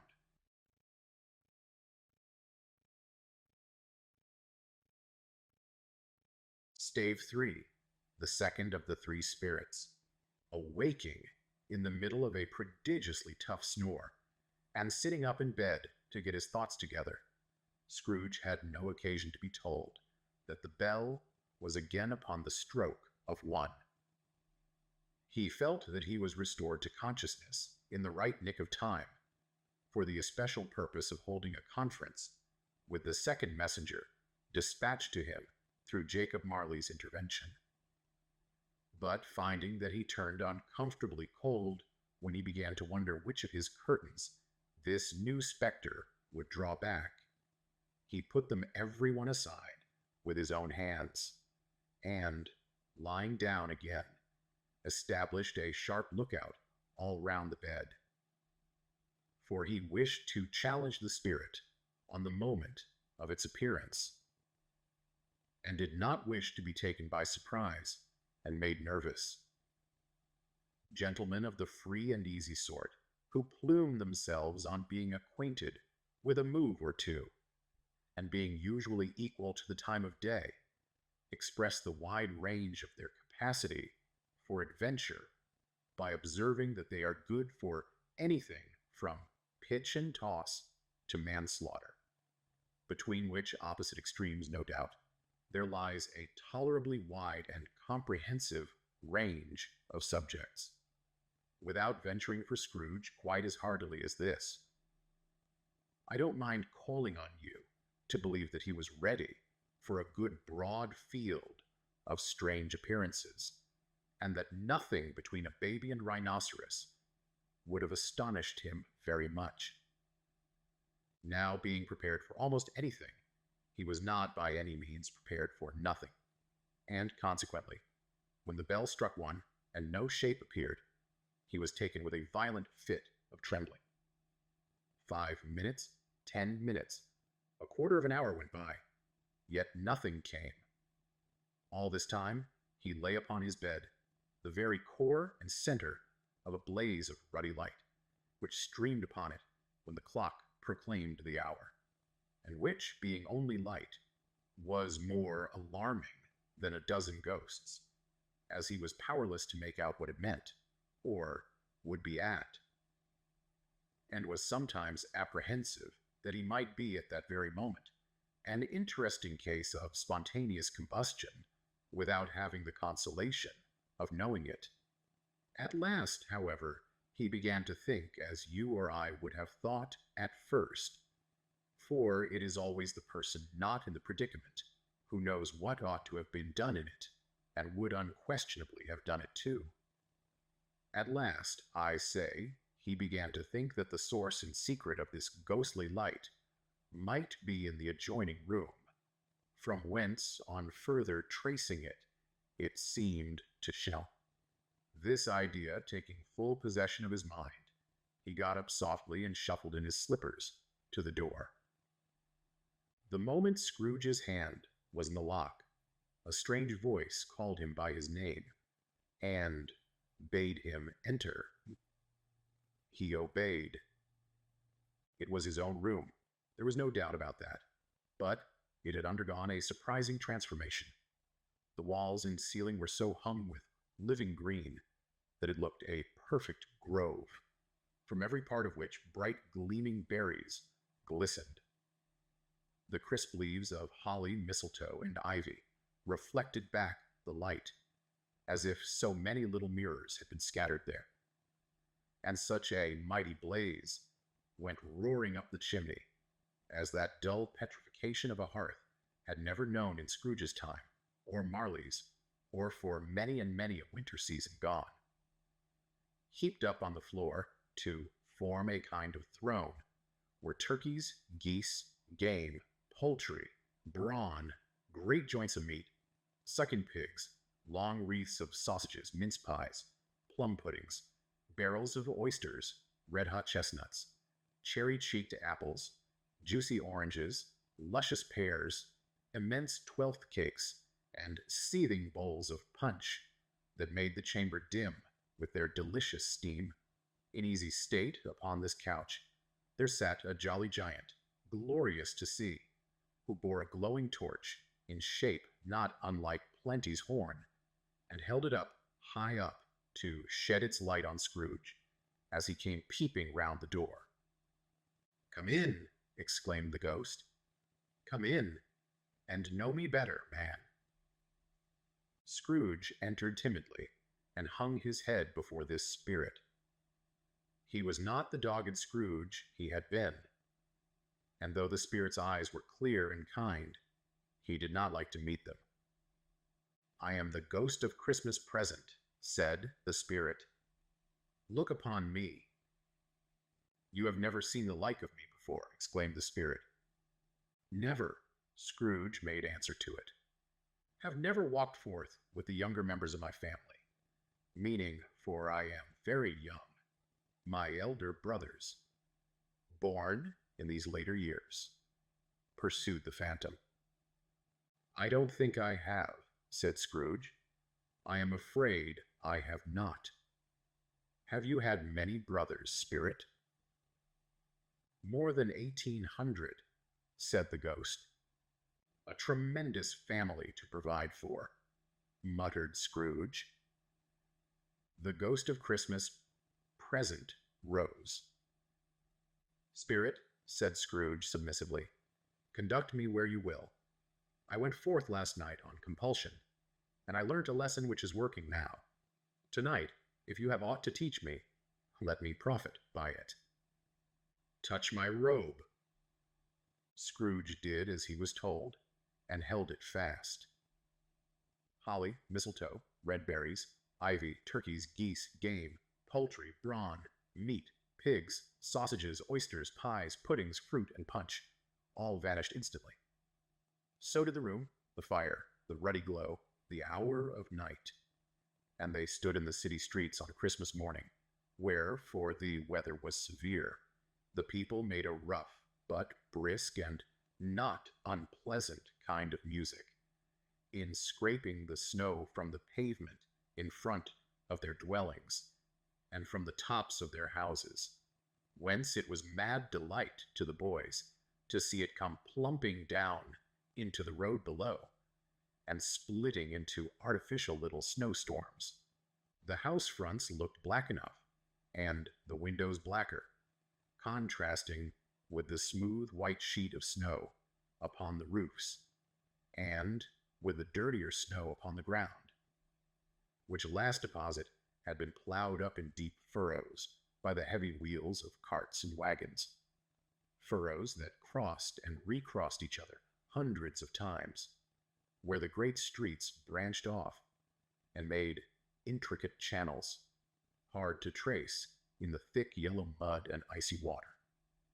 The sky was gloomy, and the shortest streets were choked up with a dingy mist, half thawed, half frozen, whose heavier particles descended in a shower of sooty atoms, as if all the chimneys in Great Britain had, by one consent, caught fire, and were blazing away to their dear hearts' content.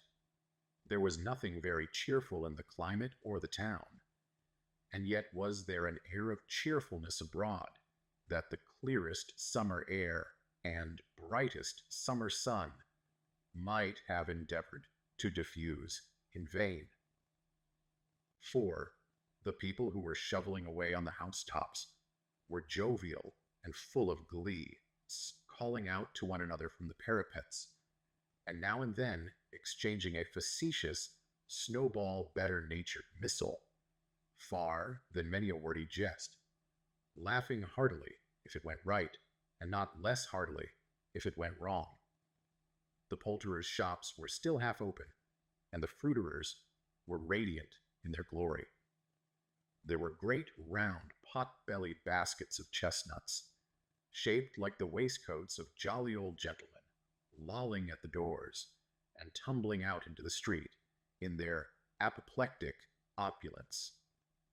There were ruddy, brown-faced, broad-girthed Spanish onions, shining in the fatness of their growth, like Spanish friars, and winking from their shelves in wanton slyness at the girls as they went by, and glanced demurely at the hung-up mistletoe.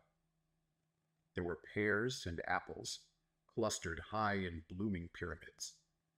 There were bunches of grapes made, in the shopkeeper's benevolence, to dangle from conspicuous hooks, that people's mouths might water gratis as they passed. There were piles of filberts, mossy and brown, recalling in their fragrance ancient walks among the woods, and pleasant shufflings ankle-deep through withered leaves. There were Norfolk biffins, squat and swarthy, setting off the yellow of the oranges and lemons, and in the great compactness of their juicy persons, urgently entreating and beseeching to be carried home in paper bags and eaten after dinner. The very gold and silver fish set forth among these choice fruits in a bowl, though members of a dull and stagnant-blooded race, appeared to know that there was something going on, and, to a fish, went gasping round and round their little world in slow and passionless excitement. But soon the steeples called good people all to church and chapel, and away they came, flocking through the streets in their best clothes, and with their gayest faces. And at the same time there emerged from scores of by-streets, lanes, and nameless turnings innumerable people, carrying their dinners to the bakers' shops. The sight of these poor revelers appeared to interest the spirit very much, for he stood with Scrooge beside him in a baker's doorway, and taking off the covers as their bearers passed, sprinkled incense on their dinners from his torch. And it was a very uncommon kind of torch, for once or twice, when there were angry words between some dinner carriers who had jostled each other, he shed a few drops of water on them from it, and their good humor was restored directly. For they said it was a shame to quarrel upon Christmas Day, and so it was. God love it, so it was. In time the bells ceased, and the bakers were shut up, and yet there was a genial shadowing forth of all these dinners and the progress of their cooking in the thawed blotch of wet above each baker's oven, where the pavement smoked as if its stones were cooking too. Is there a peculiar flavor in what you sprinkle from your torch? Asked Scrooge. There is, my own. Would it apply to any kind of dinner on this day? Asked Scrooge. To any kindly given, to a poor one most. Why to a poor one most? Asked Scrooge. Because it needs it most. Spirit, said Scrooge, after a moment's thought, I wonder you, of all the beings in the many worlds about us, should desire to cramp these people's opportunities of innocent enjoyment. Aye, cried the Spirit, you would deprive them of their means of dining every seventh day, often the only day on which they can be said to dine at all, said Scrooge. Wouldn't you? Aye, cried the Spirit. You seek to close these places on the seventh day, said Scrooge, and it comes to the same thing. I seek, exclaimed the Spirit. Forgive me if I am wrong. It has been done in your name, or at least in that of your family, said Scrooge. There are some upon this earth of yours, returned the Spirit, who lay claim to know us, and who do their deeds of passion, pride, ill will, hatred, envy, bigotry, and selfishness in our name, who are as strange to us and all our kith and kin as if they had never lived. Remember that, and charge their doings on themselves, not us. Scrooge promised that he would, and they went on, invisible, as they had been before, into the suburbs of the town. It was a remarkable quality of the ghost, which Scrooge had observed at the baker's, that notwithstanding his gigantic size, he could accommodate himself to any place with ease, and that he stood beneath a low roof quite as gracefully and like a supernatural creature as it was possible he could have done in any lofty hall. And perhaps it was the pleasure the good Spirit had in showing off this power of his or else it was his own kind, generous, hearty nature, and his sympathy with all poor men, that led him straight to Scrooge's clerks, for there he went, and took Scrooge with him, holding to his robe, and, on the threshold of the door, the spirit smiled, and stopped to bless Bob Cratchit's dwelling with the sprinkling of his torch. Think of that. Bob had but 15 bob a week himself. He'd pocketed on Saturdays but 15 copies of his Christian name. And yet the ghost of Christmas present blessed his 4-roomed house. Then up rose Mrs. Cratchit, Cratchit's wife, dressed out but poorly in a twice-turned gown, but brave in ribbons, which are cheap and make a goodly show, for 6pence. And she laid the cloth, assisted by Belinda Cratchit, second of her daughters, also brave in ribbons, while Master Peter Cratchit plunged a fork into the saucepan of potatoes, and getting the corners of his monstrous shirt collar, Bob's private property, conferred upon his son and heir, in honor of the day, into his mouth, rejoiced to find himself so gallantly attired, and yearned to show his linen in the fashionable parks. And now 2 smaller Cratchits, a boy and girl, came tearing in, screaming that outside the baker's they had smelt the goose, and known it for their own.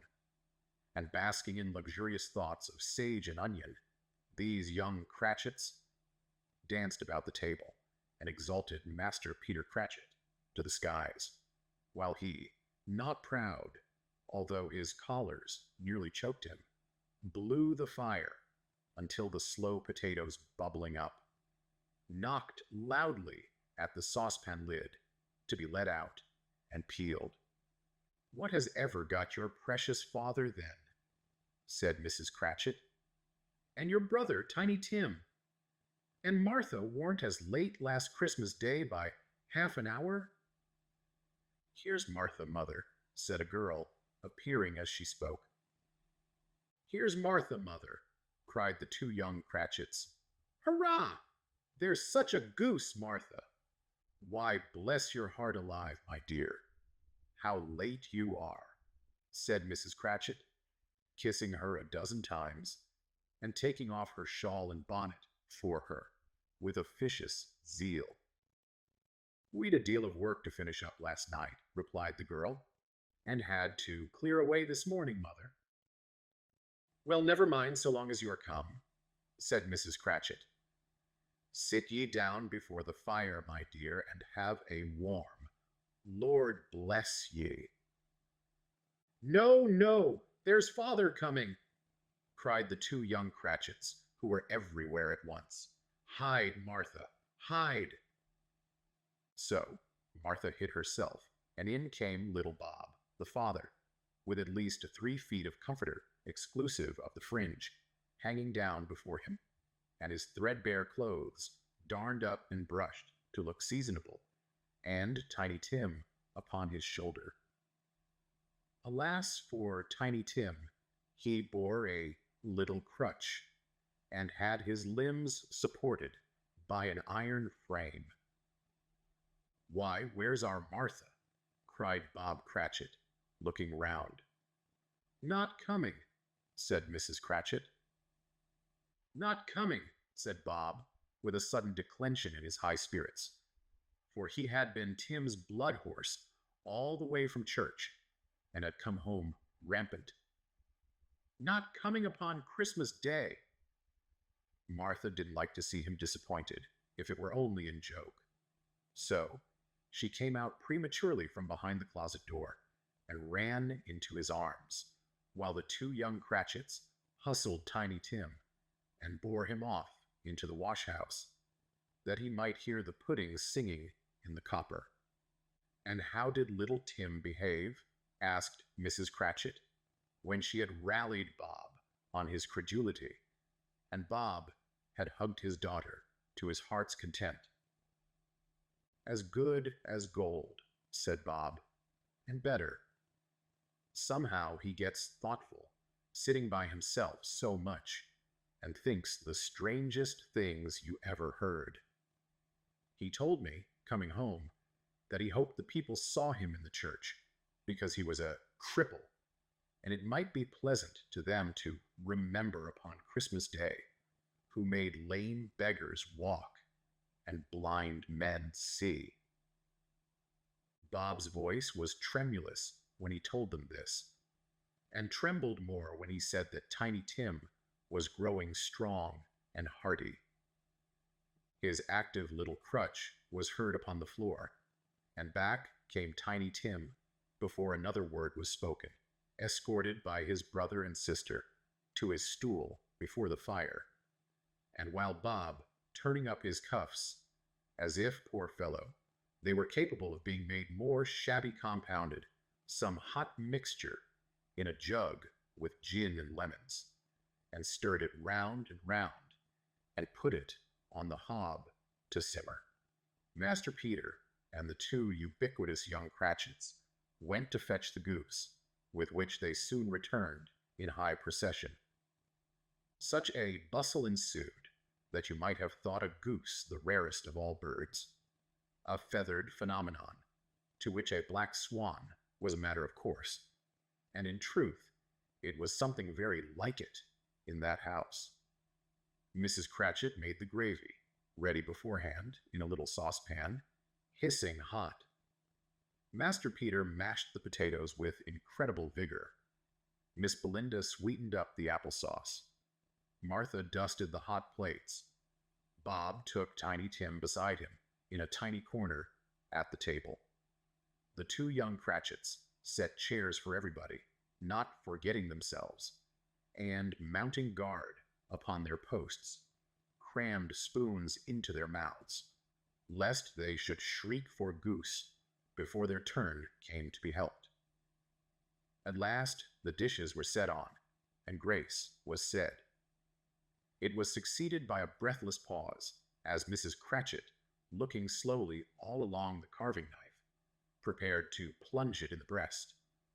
But when she did, and when the long-expected gush of stuffing issued forth, one murmur of delight arose all round the board, and even Tiny Tim, excited by the two young Cratchits, beat on the table with the handle of his knife, and feebly cried, "Hurrah!" There never was such a goose. Bob said he didn't believe there ever was such a goose cooked. Its tenderness and flavor, size and cheapness were the themes of universal admiration. Eked out by applesauce and mashed potatoes, it was a sufficient dinner for the whole family. Indeed, as Mrs. Cratchit said, with great delight, surveying one small atom of a bone upon the dish, they hadn't ate it all at last. Yet everyone had had enough, and the youngest Cratchits in particular were steeped in sage and onion to the eyebrows.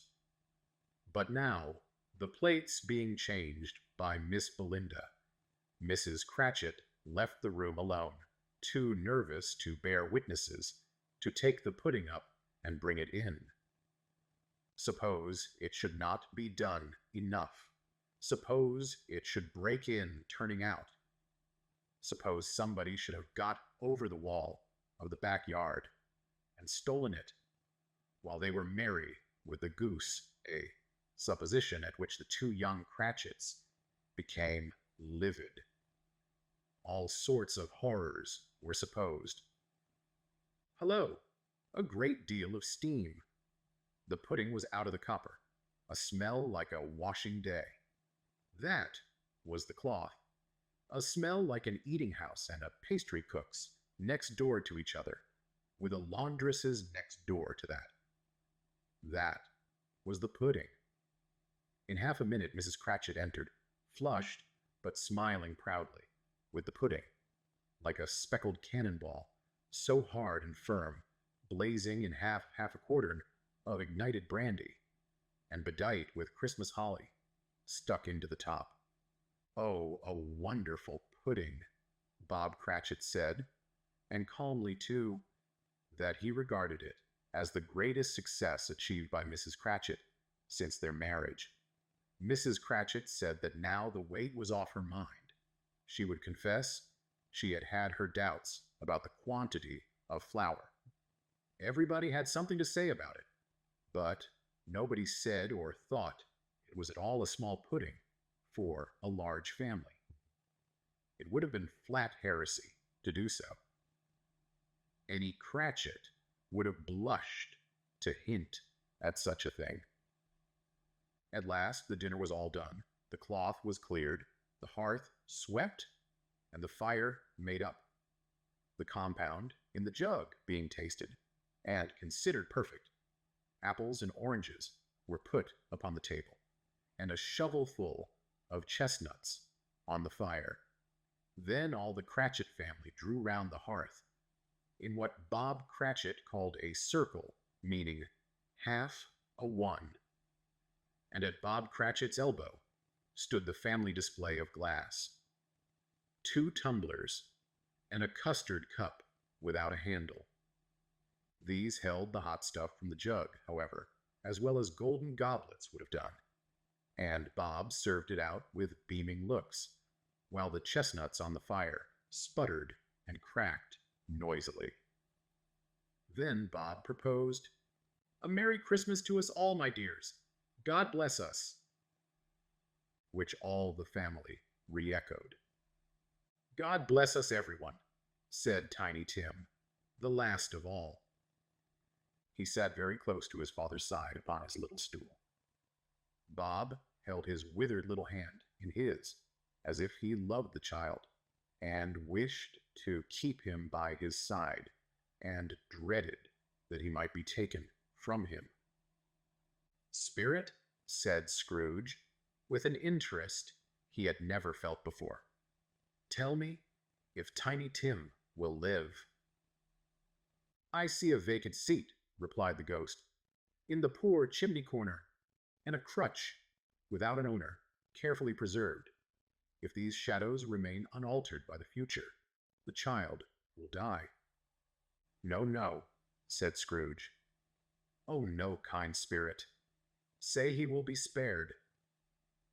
"If these shadows remain unaltered by the future, none other of my race," returned the ghost, "will find him here. What then? If he be like to die, he had better do it, and decrease the surplus population." Scrooge hung his head to hear his own words quoted by the spirit, and was overcome with penitence and grief. "Man," said the ghost, "if man you be in heart, not adamant, forbear that wicked cant until you have discovered what the surplus is and where it is. Will you decide what men shall live, what men shall die? It may be that in the sight of heaven you are more worthless and less fit to live than millions like this poor man's child. Oh God, to hear the insect on the leaf pronouncing on the too much life among his hungry brothers in the dust." Scrooge bent before the ghost's rebuke, and trembling cast his eyes upon the ground.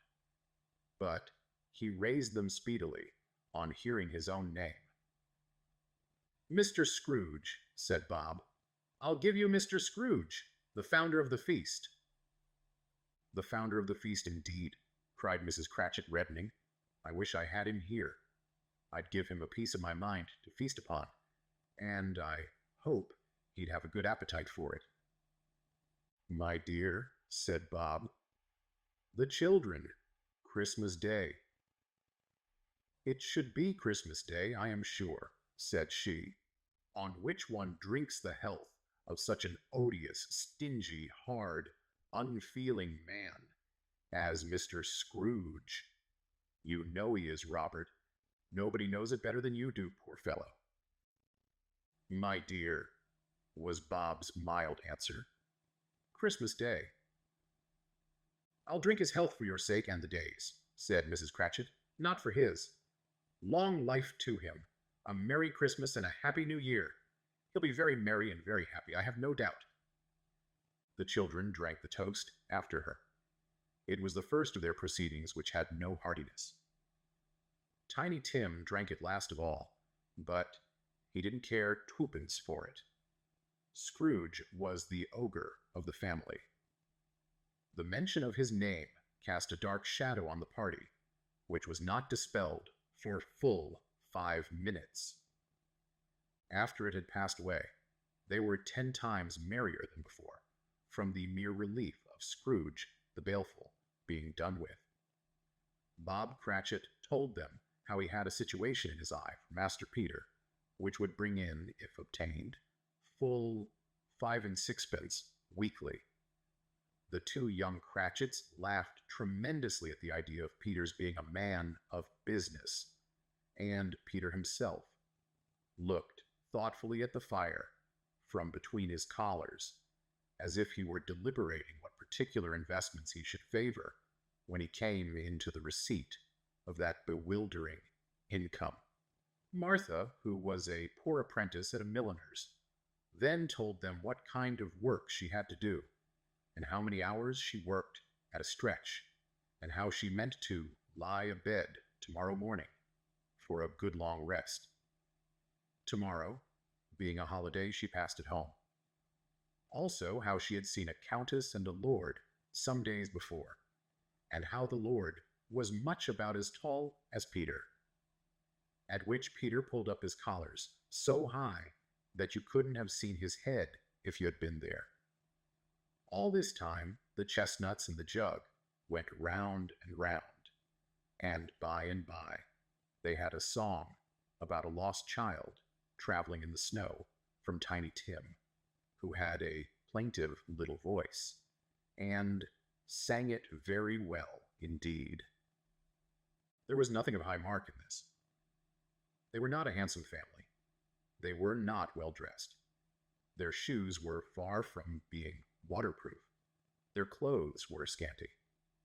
And Peter might have known, and very likely did, the inside of a pawnbroker's. But they were happy, grateful, pleased with one another, and contented with the time. And when they faded and looked happier yet, in the bright sprinklings of the spirit's torch at parting, Scrooge had his eye upon them, and especially on Tiny Tim, until the last. By this time it was getting dark and snowing pretty heavily, and as Scrooge and the spirit went along the streets, the brightness of the roaring fires in kitchens, parlors, and all sorts of rooms was wonderful. Here, the flickering of the blaze showed preparations for a cozy dinner, with hot plates baking through and through before the fire, and deep red curtains ready to be drawn to shut out cold and darkness. There all the children of the house were running out into the snow to meet their married sisters, brothers, cousins, uncles, aunts, and be the first to greet them. Here again were shadows on the window blind of guests assembling, and there a group of handsome girls, all hooded and fur-booted, and all chattering at once, tripped lightly off to some near neighbor's house, where woe upon the single man who saw them enter, artful witches, well they knew it, in a glow. But if you had judged from the numbers of people on their way to friendly gatherings, you might have thought that no one was at home to give them welcome when they got there, instead of every house expecting company and piling up its fires half chimney high. Blessings on it, how the ghost exulted, how it bared its breadth of breast and opened its capacious palm and floated on, outpouring with a generous hand its bright and harmless mirth on everything within its reach. The very lamplighter, who ran on before dotting the dusky street with specks of light, and who was dressed to spend the evening somewhere, laughed out loudly as the spirit passed, though little kenned the lamplighter that he had any company but Christmas. And now, without a word of warning from the ghost, they stood upon a bleak and desert moor, where monstrous masses of rude stone were cast about, as though it were the burial place of giants. And water spread itself wheresoever it listed, or would have done so, but for the frost that held it prisoner, and nothing grew but moss and furze, and coarse, rank grass. Down in the west the setting sun had left a streak of fiery red, which glared upon the desolation for an instant, like a sullen eye, and frowning lower, lower, lower yet, was lost in the thick gloom of darkest night. "What place is this?" asked Scrooge. "A place where miners live, who labor in the bowels of the earth," returned the spirit. "But they know me, see?" A light shone from the window of a hut, and swiftly they advanced towards it. Passing through the wall of mud and stone, they found a cheerful company assembled round a glowing fire. An old man and woman, with their children and their children's children, and another generation beyond that, all decked out gaily in their holiday attire.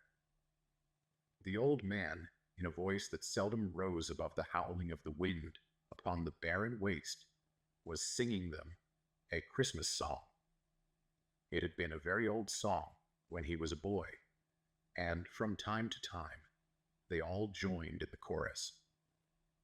So, surely as they raised their voices, the old man got quite blithe and loud, and so, surely as they stopped, his vigor sank again.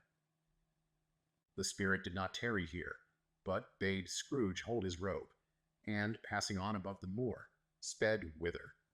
Not to see, to Scrooge's horror, looking back, he saw the last of the land, a frightful range of rocks behind them, and his ears were deafened by the thundering of water, as it rolled and roared and raged among the dreadful caverns.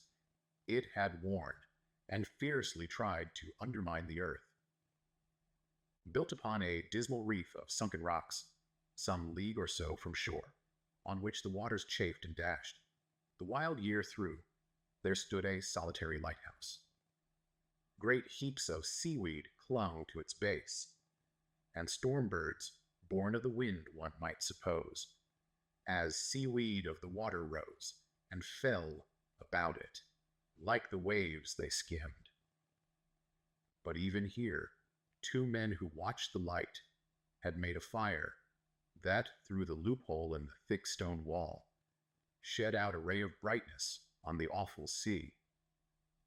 Joining their horny hands over the rough table at which they sat, they wished each other Merry Christmas in their can of grog, and one of them, the elder too, with his face all damaged and scarred with hard weather, as the figurehead of an old ship might be, struck up a sturdy song that was like a gale in itself.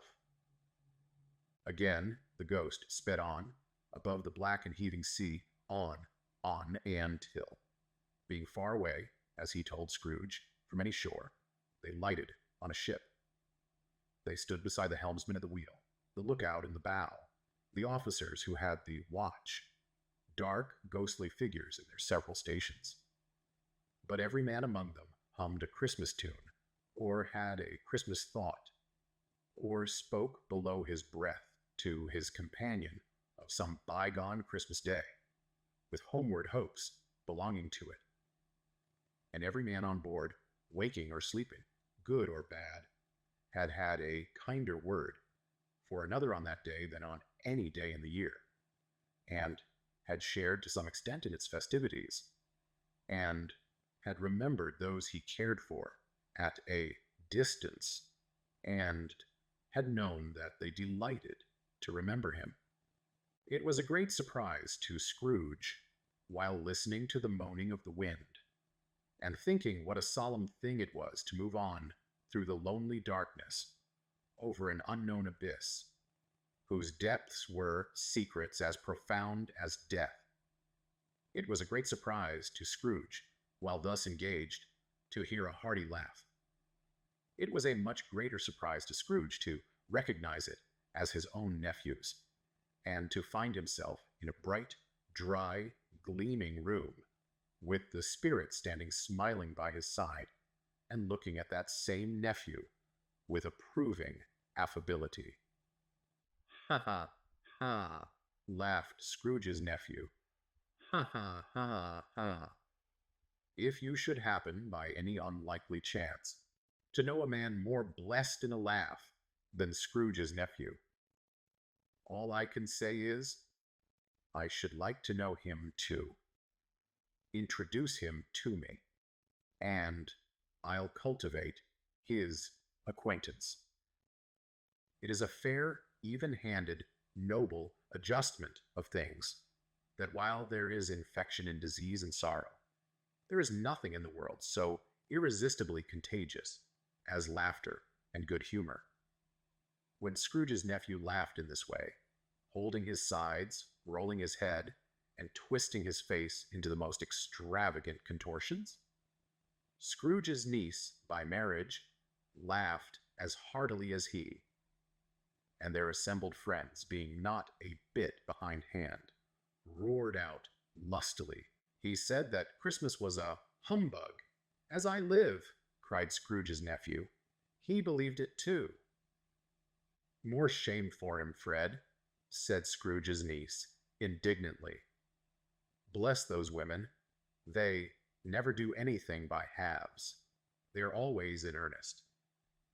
She was very pretty, exceedingly pretty, with a dimpled, surprised-looking, capital face, a ripe little mouth that seemed made to be kissed, as no doubt it was, all kinds of good little dots about her chin that melted into one another when she laughed, and the sunniest pair of eyes you ever saw in any little creature's head. Altogether, she was what you would have called provoking, you know, but satisfactory, too. Oh, perfectly satisfactory. "He's a comical old fellow," said Scrooge's nephew. "That's the truth, and not so pleasant as he might be. However, his offenses carry their own punishment, and I have nothing to say against him." "I'm sure he is very rich, Fred," hinted Scrooge's niece. "At least you always tell me so." "What of that, my dear?" said Scrooge's nephew. "His wealth is of no use to him. He don't do any good with it. He don't make himself comfortable with it. He hasn't the satisfaction of thinking, ha ha ha, that he is ever going to benefit U.S. with it." "I have no patience with him," observed Scrooge's niece. Scrooge's niece's sisters, and all the other ladies, expressed the same opinion. "Oh, I have," said Scrooge's nephew. "I am sorry for him. I couldn't be angry with him if I tried, who suffers by his ill whims, himself always. Here, he takes it into his head to dislike us, and he won't come and dine with us. What's the consequence? He don't lose much of a dinner." "Indeed, I think he loses a very good dinner," interrupted Scrooge's niece. Everybody else said the same, and they must be allowed to have been competent judges, because they had just had dinner, and, with the dessert upon the table, were clustered round the fire by lamplight. "Well, I'm very glad to hear it," said Scrooge's nephew, "because I haven't great faith in these young housekeepers. What do you say, Topper?" Topper had clearly got his eye upon one of Scrooge's niece's sisters, for he answered that a bachelor was a wretched outcast, who had no right to express an opinion on the subject. Whereat Scrooge's niece's sister, the plump one with the lace tucker, not the one with the roses, blushed. "Do go on, Fred," said Scrooge's niece, clapping her hands. "He never finishes what he begins to say. He is such a ridiculous fellow." Scrooge's nephew reveled in another laugh, and as it was impossible to keep the infection off, though the plump sister tried hard to do it with aromatic vinegar, his example was unanimously followed. "I was only going to say," said Scrooge's nephew, "that the consequence of his taking a dislike to us, and not making merry with us, is, as I think, that he loses some pleasant moments, which could do him no harm. I am sure he loses pleasanter companions than he can find in his own thoughts, either in his moldy old office or his dusty chambers. I mean to give him the same chance every year, whether he likes it or not, for I pity him. He may rail at Christmas till he dies, but he can't help thinking better of it.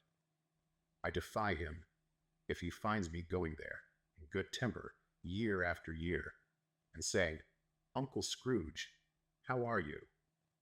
If it only puts him in the vein to leave his poor clerk £50. That's something, and I think I shook him yesterday." It was their turn to laugh now at the notion of his shaking Scrooge, but, being thoroughly good-natured, and not much caring what they laughed at, so that they laughed at any rate, he encouraged them in their merriment, and passed the bottle joyously. After tea they had some music, for they were a musical family, and knew what they were about, when they sung a glee or catch. I can assure you, especially Topper, who could growl away in the bass like a good one, and never swell the large veins in his forehead, or get red in the face over it. Scrooge's niece played well upon the harp, and played among other tunes a simple little air, a mere nothing. You might learn to whistle it in 2 minutes, which had been familiar to the child, who fetched Scrooge from the boarding school, as he had been reminded by the ghost of Christmas past. When this strain of music sounded, all the things that ghost had shown him came upon his mind.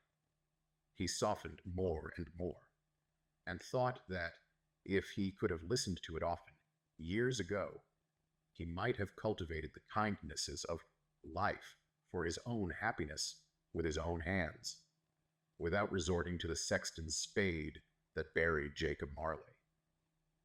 But they didn't devote the whole evening to music. After a while, they played at forfeits, for it is good to be children sometimes, and never better than at Christmas, when its mighty founder was a child himself. Stop! There was first a game at blind man's buff. Of course there was, and I no more believe Topper was really blind than I believe he had eyes in his boots. My opinion is that it was a done thing between him and Scrooge's nephew, and that the ghost of Christmas present knew it. The way he went after that plump sister in the lace tucker was an outrage on the credulity of human nature, knocking down the fire irons, tumbling over the chairs, bumping against the piano, smothering himself among the curtains. Wherever she went, there went he. He always knew where the plump sister was. He wouldn't catch anybody else. If you'd fallen up against him, as some of them did, on purpose, he would have made a feint of endeavoring to seize you, which would have been an affront to your understanding, and would instantly have sidled off in the direction of the plump sister. She often cried out that it wasn't fair, and it really was not. But when at last he caught her, when, in spite of all her silken rustlings and her rapid flutterings past him, he got her into a corner, whence there was no escape, then his conduct was the most execrable. For his pretending not to know her, his pretending that it was necessary to touch her headdress, and further to assure himself of her identity by pressing a certain ring upon her finger and a certain chain about her neck, was vile, monstrous. No doubt she told him her opinion of it, when another blind man, being in office, they were so very confidential together, behind the curtains. Scrooge's niece was not one of the blind man's buff party, but was made comfortable with a large chair and a footstool in a snug corner, where the ghost and Scrooge were close behind her. But she joined in the forfeits, and loved her love to admiration with all the letters of the alphabet. Likewise, at the game of how, when, and where, she was very great, and to the secret joy of Scrooge's nephew, beat her sisters hollow. Though they were sharp girls too, as Topper could have told you. There might have been 20 people there, young and old, but they all played, and so did Scrooge, for wholly forgetting in the interest he had in what was going on, that his voice made no sound in their ears. He sometimes came out with his guess quite loud, and very often guessed quite right too. For the sharpest needle, best Whitechapel, warranted not to cut in the eye, was not sharper than Scrooge, blunt as he took it in his head to be. The ghost was greatly pleased to find him in this prud, and looked upon him with such favor that he begged, like a boy, to be allowed to stay until the guests departed. But this, the spirit said, couldn't be done. "Here is a new game," said Scrooge. "1/2 hour, spirit, only one." It was a game called Yes and No, where Scrooge's nephew had to think of something, and the rest must find out what. He only answering to their questions yes or no, as the case was. The brisk fire of questioning to which he was exposed elicited from him that he was thinking of an animal, a live animal, rather a disagreeable animal, a savage animal, an animal that growled and grunted sometimes, and talked sometimes, and lived in London, and walked about the streets, and wasn't made a show of, and wasn't led by anybody, and didn't live in a menagerie, and was never killed in a market, and was not a horse, or an ass, or a cow, or a bull, or a tiger, or a dog, or a pig, or a cat, or a bear. At every fresh question that was put to him, this nephew burst into a fresh roar of laughter, and was so inexpressibly tickled that he was obliged to get up off the sofa and stamp. At last, the plump sister, falling into a similar state, cried out, "I have found it out! I know what it is, Fred! I know what it is!" "What is it?" cried Fred. "It's your Uncle Scro-O-O-O-J," which it certainly was. Admiration was the universal sentiment, though some objected that the reply to "Is it a bear?" ought to have been yes, inasmuch as an answer in the negative was sufficient to have diverted their thoughts from Mr. Scrooge, supposing they had ever had any tendency that way. "He has given us plenty of merriment, I am sure," said Fred, "and it would be ungrateful not to drink his health. Here is a glass of mulled wine, ready to our hand at the moment, and I say, Uncle Scrooge?" "Well, Uncle Scrooge!" they cried. "A Merry Christmas and a Happy New Year to the old man, whatever he is," said Scrooge's nephew. "He wouldn't take it from me, but may he have it nevertheless. Uncle Scrooge!"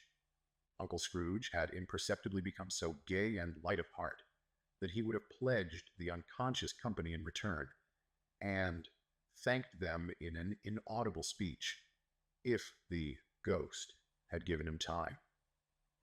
But the whole scene passed off in the breath of the last word spoken by his nephew, and he and the spirit were again upon their travels. Much they saw, and far they went, and many homes they visited, but always with a happy end.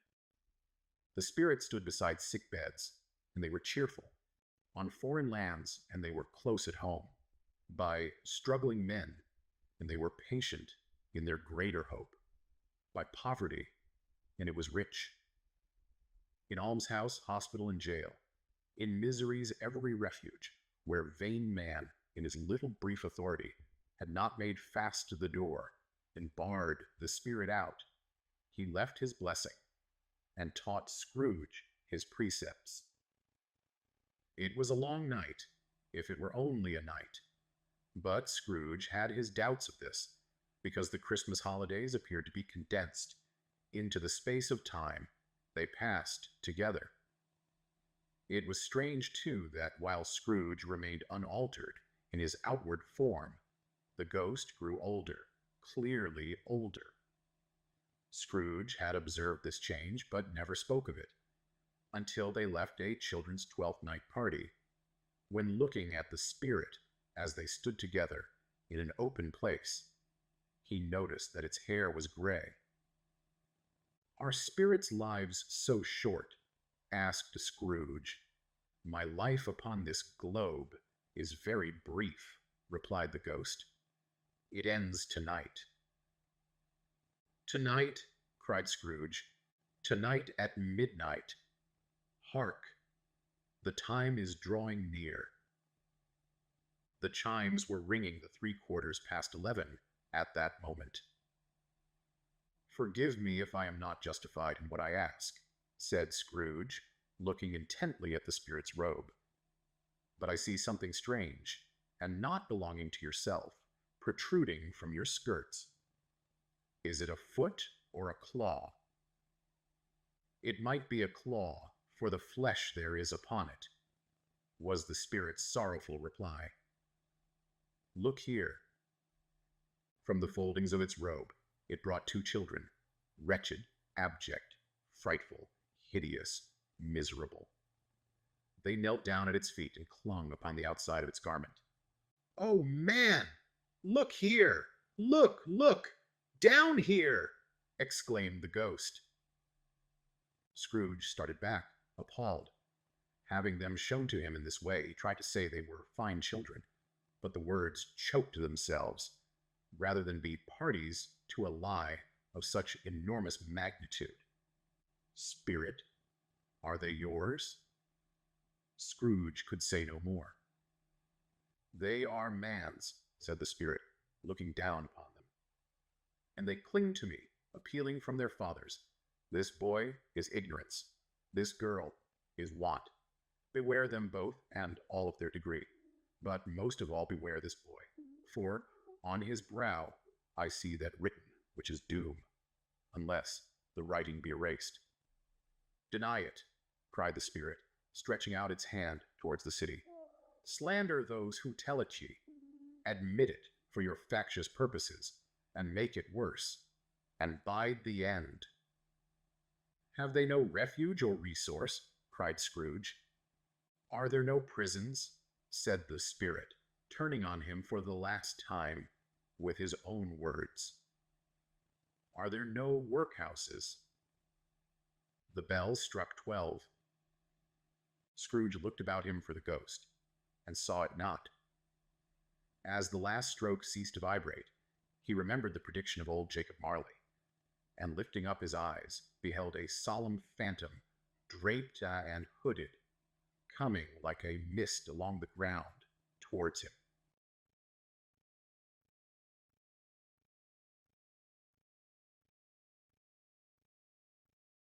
Stave 4. The Last of the Spirits. The phantom slowly, gravely, silently approached. When it came near him, Scrooge bent down upon his knee, for, in the very air through which this spirit moved, it seemed to scatter gloom and mystery. It was shrouded in a deep black garment, which concealed its head, its face, its form, and left nothing of it visible, save one outstretched hand. But for this, it would have been difficult to detach its figure from the night, and separate it from the darkness by which it was surrounded. He felt that it was tall and stately when it came beside him, and that its mysterious presence filled him with a solemn dread. He knew no more, for the spirit neither spoke nor moved. "I am in the presence of the ghost of Christmas yet to come," said Scrooge. The spirit answered not, but pointed onward with its hand. You are about to show me shadows of the things that have not happened, but will happen in the time before us. Scrooge pursued. Is that so, spirit? The upper portion of the garment was contracted for an instant in its folds, as if the spirit had inclined its head. That was the only answer he received. Although well used to ghostly company by this time, Scrooge feared the silent shape so much that his legs trembled beneath him, and he found that he could hardly stand when he prepared to follow it. The spirit paused a moment, as observing his condition and giving him time to recover. But Scrooge was all the worse for this. It thrilled him with a vague, uncertain horror to know that behind the dusky shroud there were the ghostly eyes intently fixed upon him, while he, though he stretched his own to the utmost, could see nothing but a spectral hand and one great heap of black. "Ghost of the future," he exclaimed, "I fear you more than any specter I have seen. But as I know your purpose is to do me good, and as I hope to live to be another man from what I was, I am prepared to bear you company, and do it with a thankful heart. Will you not speak to me?" It gave him no reply. The hand was pointed straight before them. "Lead on," said Scrooge. "Lead on. The night is waning fast, and it is precious time to me, I know. Lead on, spirit." The phantom moved away, as it had come towards him. Scrooge followed in the shadow of its dress, which bore him up, he thought, and carried him along. They scarcely seemed to enter the city, for the city rather seemed to spring up about them and encompass them of its own act. But there they were in the heart of it, on 'change amongst the merchants, who hurried up and down, and chinked the money in their pockets, and conversed in groups, and looked at their watches, and trifled thoughtfully with their great gold seals, and so forth, as Scrooge had seen them often. The spirit stopped beside one little knot of businessmen. Observing that the hand was pointed to them, Scrooge advanced to listen to their talk. "No," said a great fat man with a monstrous chin. "I don't know much about it either way. I only know he's dead." "When did he die?" inquired another. "Last night, I believe." "Why, what was the matter with him?" asked a third, taking a vast quantity of snuff out of a very large snuff-box. "I thought he'd never die." "God knows," said the first with a yawn. "What has he done with his money?" asked a red-faced gentleman with a pendulous excrescence on the end of his nose that shook like the gills of a turkey cock. "I haven't heard," said the man with the large chin, yawning again. "Left it to his company, perhaps. He hasn't left it to me. That's all I know." This pleasantry was received with a general laugh. "It's likely to be a very cheap funeral," said the same speaker, "for upon my life I don't know of anybody to go to it. Suppose we make up a party and volunteer." "I don't mind going if a lunch is provided," observed the gentleman with the excrescence on his nose. "But I must be fed if I make one." Another laugh. "Well, I am the most disinterested among you after all," said the first speaker, "for I never wear black gloves, and I never eat lunch. But I'll offer to go if anybody else will. When I come to think of it, I'm not at all sure that I wasn't his most particular friend, for we used to stop and speak whenever we met. By. Speakers and listeners strolled away and mixed with other groups. Scrooge knew the men and looked toward the spirit for an explanation. The phantom glided on into a street. Its finger pointed to two persons meeting. Scrooge listened again, thinking that the explanation might lie here. He knew these men also perfectly. They were men of business, very wealthy, and of great importance. He had made a point always of standing well in their esteem. In a business point of view, that is. Strictly in a business point of view. "How are you?" said one. "How are you?" returned the other. "Well," said the first, "Old Scratch has got his own at last, hey?" "So I am told," returned the second. "Cold, isn't it?" "Seasonable for Christmas time. You're not a skater, I suppose?" "No, no. Something else to think of. Good morning." Not another word. That was their meeting, their conversation, and their parting. Scrooge was at first inclined to be surprised that the spirit should attach importance to conversations apparently so trivial. But feeling assured that they must have some hidden purpose, he set himself to consider what it was likely to be. They could scarcely be supposed to have any bearing on the death of Jacob, his old partner, for that was past, and this ghost's province was the future. Nor could he think of anyone immediately connected with himself, to whom he could apply them.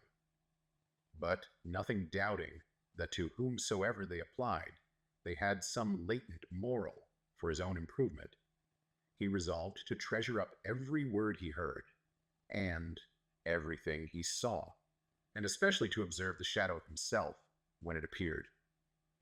For he had an expectation that the conduct of his future self would give him the clue he missed, and would render the solution of these riddles easy. He looked about in that very place for his own image.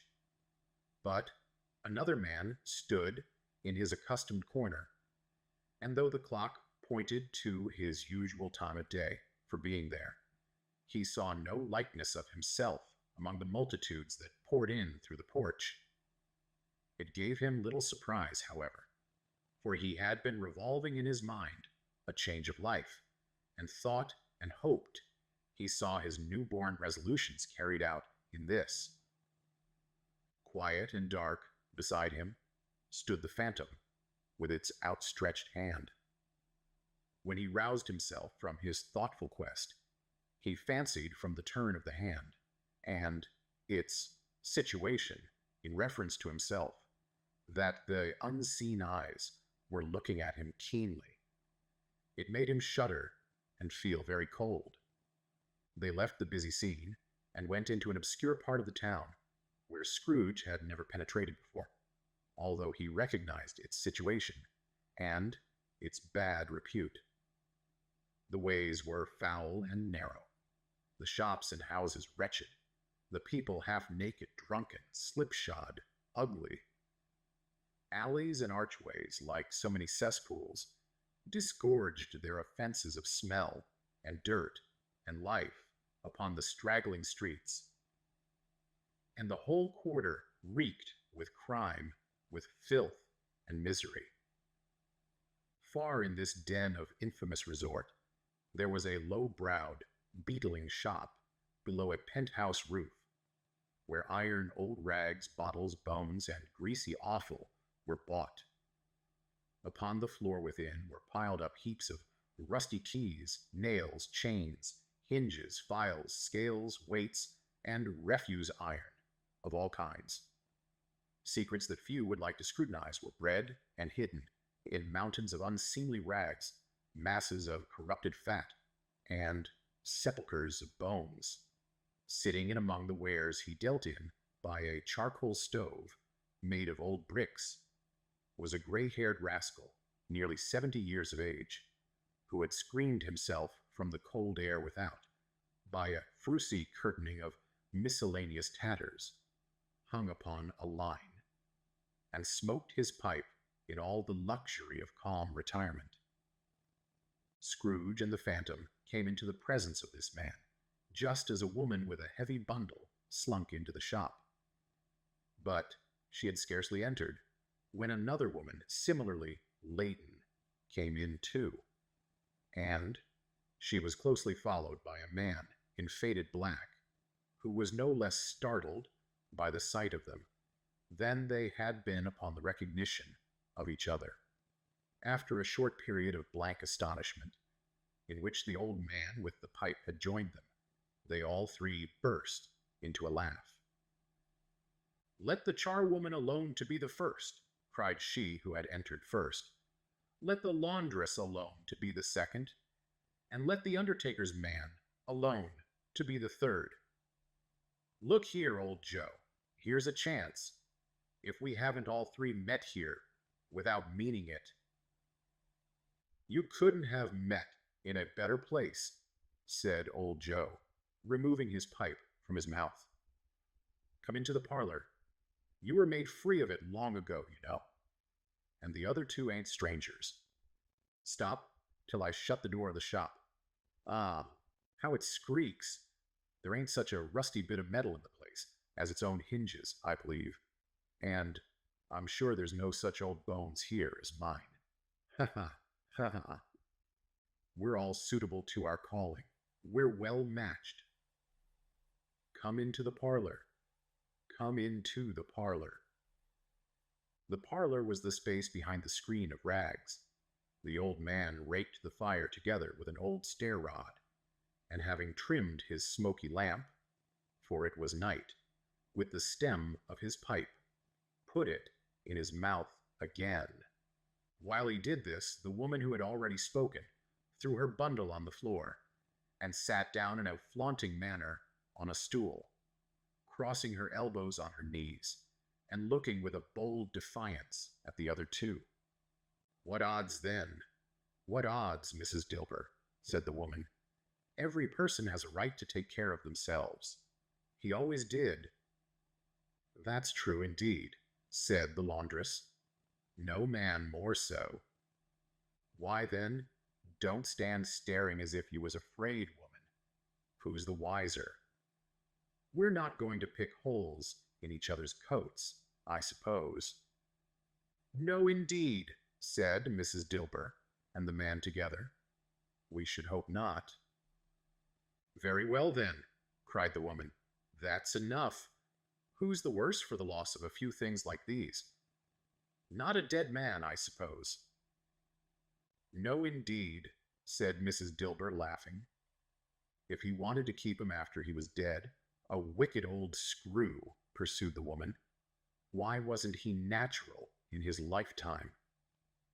If he had been, he'd have had somebody to look after him when he was struck with death, instead of lying gasping out his last there, alone, by himself." "It's the truest word that ever was spoke," said Mrs. Dilber. "It's a judgment on him." "I wish it was a little heavier judgment," replied the woman. "And it should have been, you may depend upon it, if I could have laid my hands on anything else. Open that bundle, old Joe, and let me know the value of it. Speak out plain. I'm not afraid to be the first, nor afraid for them to see it. We know pretty well that we were helping ourselves before we met here, I believe. It's no sin. Open the bundle, Joe." But the gallantry of her friends would not allow this, and the man in faded black, mounting the breach first, produced his plunder. It was not extensive. A seal or two, a pencil case, a pair of sleeve buttons, and a brooch of no great value were all. They were severally examined and appraised by old Joe, who chalked the sums he was disposed to give for each upon the wall, and added them to a total when he found there was nothing more to come. "That's your account," said Joe, "and I wouldn't give another sixpence if I was to be boiled for not doing it. Who's next? Mrs. Dilber was next. Sheets and towels, a little wearing apparel, 2 old-fashioned silver teaspoons, a pair of sugar tongs, and a few boots. Her account was stated on the wall in the same manner. I always give too much to ladies. It's a weakness of mine, and that's the way I ruin myself, said old Joe. That's your account. If you asked me for another penny, and made it an open question, I'd repent of being so liberal, and knock off half a crown. And now, undo my bundle, Joe, said the first woman. Joe went down on his knees for the greater convenience of opening it, and having unfastened a great many knots, dragged out a large and heavy roll of some dark stuff. What do you call this? Said Joe. Bed curtains. Ah, returned the woman, laughing and leaning forward on her crossed arms. Bed curtains. You don't mean to say you took 'em down, rings and all, with him lying there, said Joe. Yes, I do, replied the woman. Why not? You were born to make your fortune, said Joe, and you'll certainly do it. I certainly shan't hold my hand when I can get anything in it by reaching it out for the sake of such a man as he was. I promise you, Joe, returned the woman coolly. Don't drop that oil upon the blankets, now. His blankets? Asked Joe. Whose else's do you think? Replied the woman. He isn't likely to take cold without 'em, I dare say. I hope he didn't die of anything catching. Eh? Said old Joe, stopping in his work and looking up. Don't you be afraid of that, returned the woman. I ain't so fond of his company that I'd loiter about him for such things, if he did. Ha! You may look through that shirt till your eyes ache, but you won't find a hole in it, nor a threadbare place. It's the best he had, and a fine one, too. They'd have wasted it if it hadn't been for me. What do you call wasting of it? Asked old Joe. Putting it on him to be buried in, to be sure, replied the woman with a laugh. Somebody was fool enough to do it, but I took it off again. If calico ain't good enough for such a purpose, it isn't good enough for anything. It's quite as becoming to the body. He can't look uglier than he did in that one. Scrooge listened to this dialogue in horror.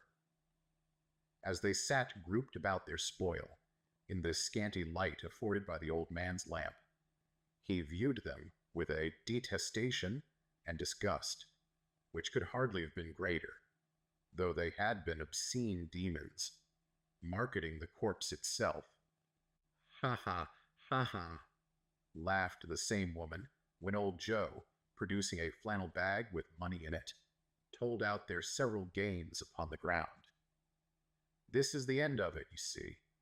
He frightened everyone away from him when he was alive, to profit us when he was dead. Ha ha ha ha ha.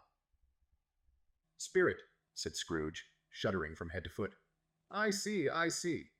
The case of this unhappy man might be my own. My life tends that way now. Merciful heaven, what is this?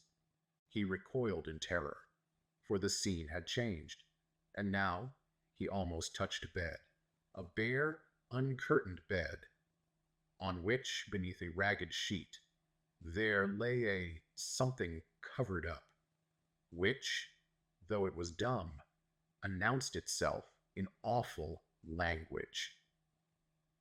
The room was very dark, too dark to be observed with any accuracy, though Scrooge glanced round it in obedience to a secret impulse, anxious to know what kind of room it was.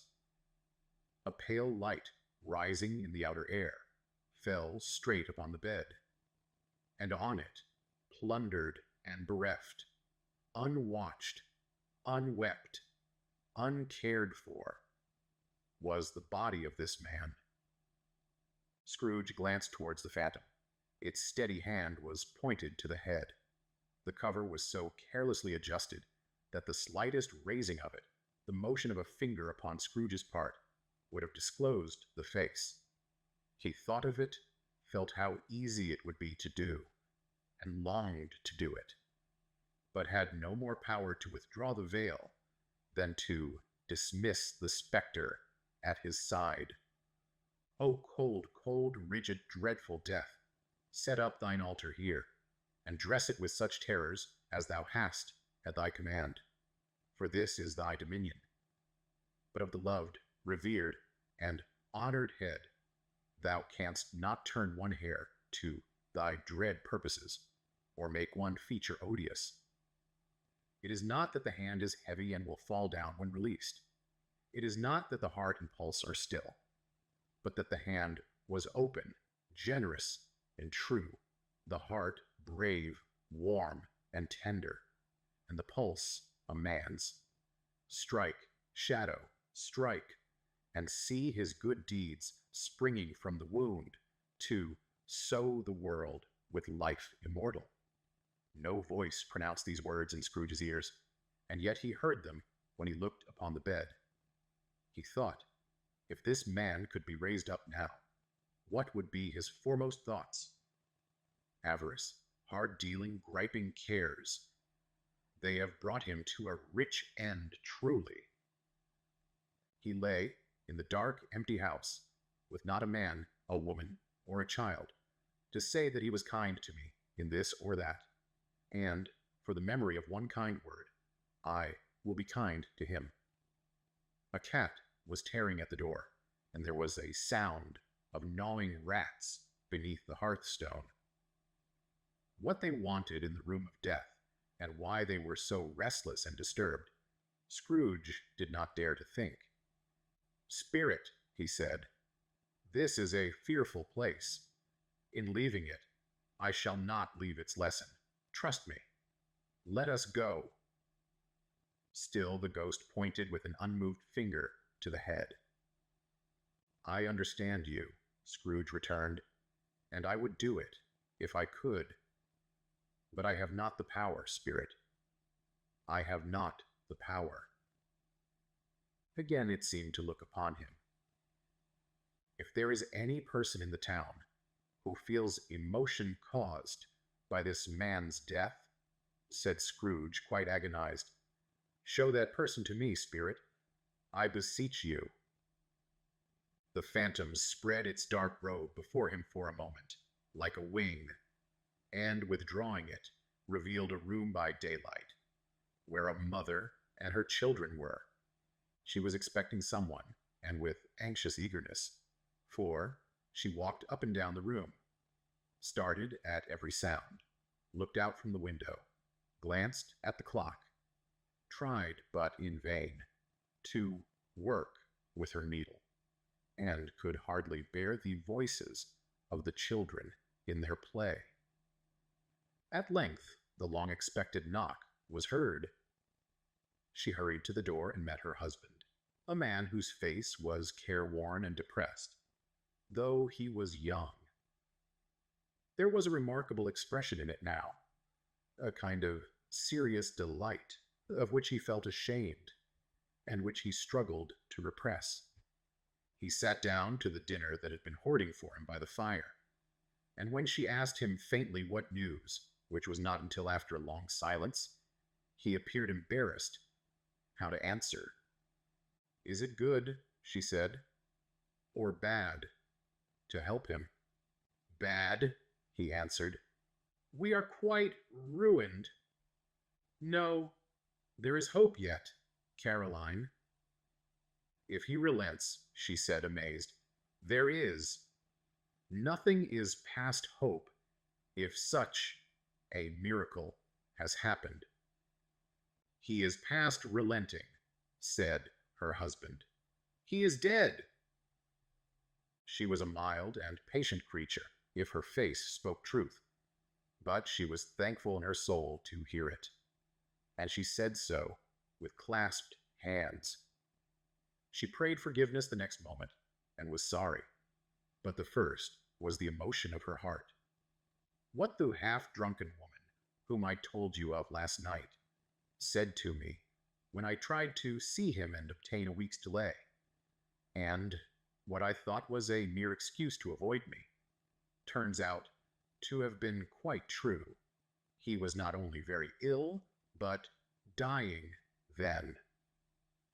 To whom will our debt be transferred? I don't know, but before that time, we shall be ready with the money.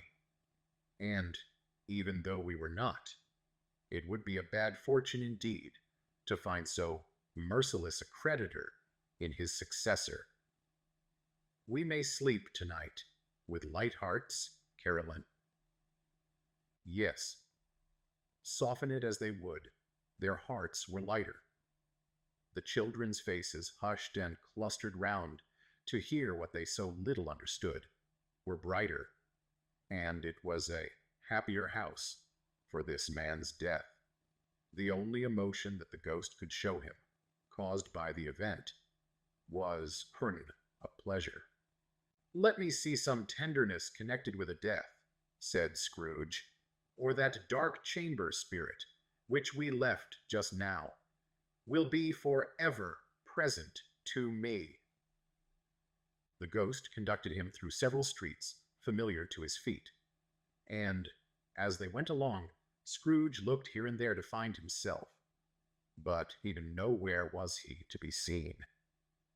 They entered poor Bob Cratchit's house, the dwelling he had visited before, and found the mother and the children seated round the fire. Quiet, very quiet. The noisy little Cratchits were as still as statues in one corner, and sat looking up at Peter, who had a book before him. The mother and her daughters were engaged in sewing, but surely they were very quiet. And he took a child, and set him in the midst of them. Where had Scrooge heard those words? He had not dreamed them. The boy must have read them out, as he and the spirit crossed the threshold. Why did he not go on? The mother laid her work upon the table, and put her hand up to her face. The color hurts my eyes, she said. The color?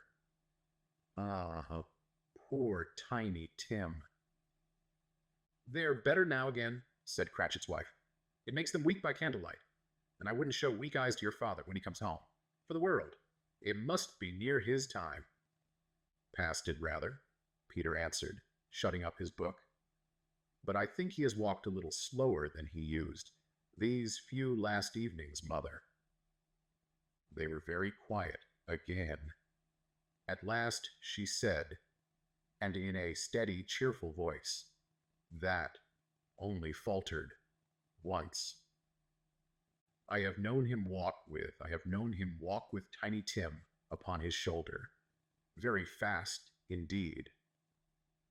And so have I, cried Peter, often.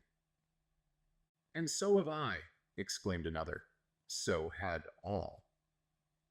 But he was very light to carry, she resumed, intent upon her work, and his father loved him so, that it was no trouble, and there is your father at the door.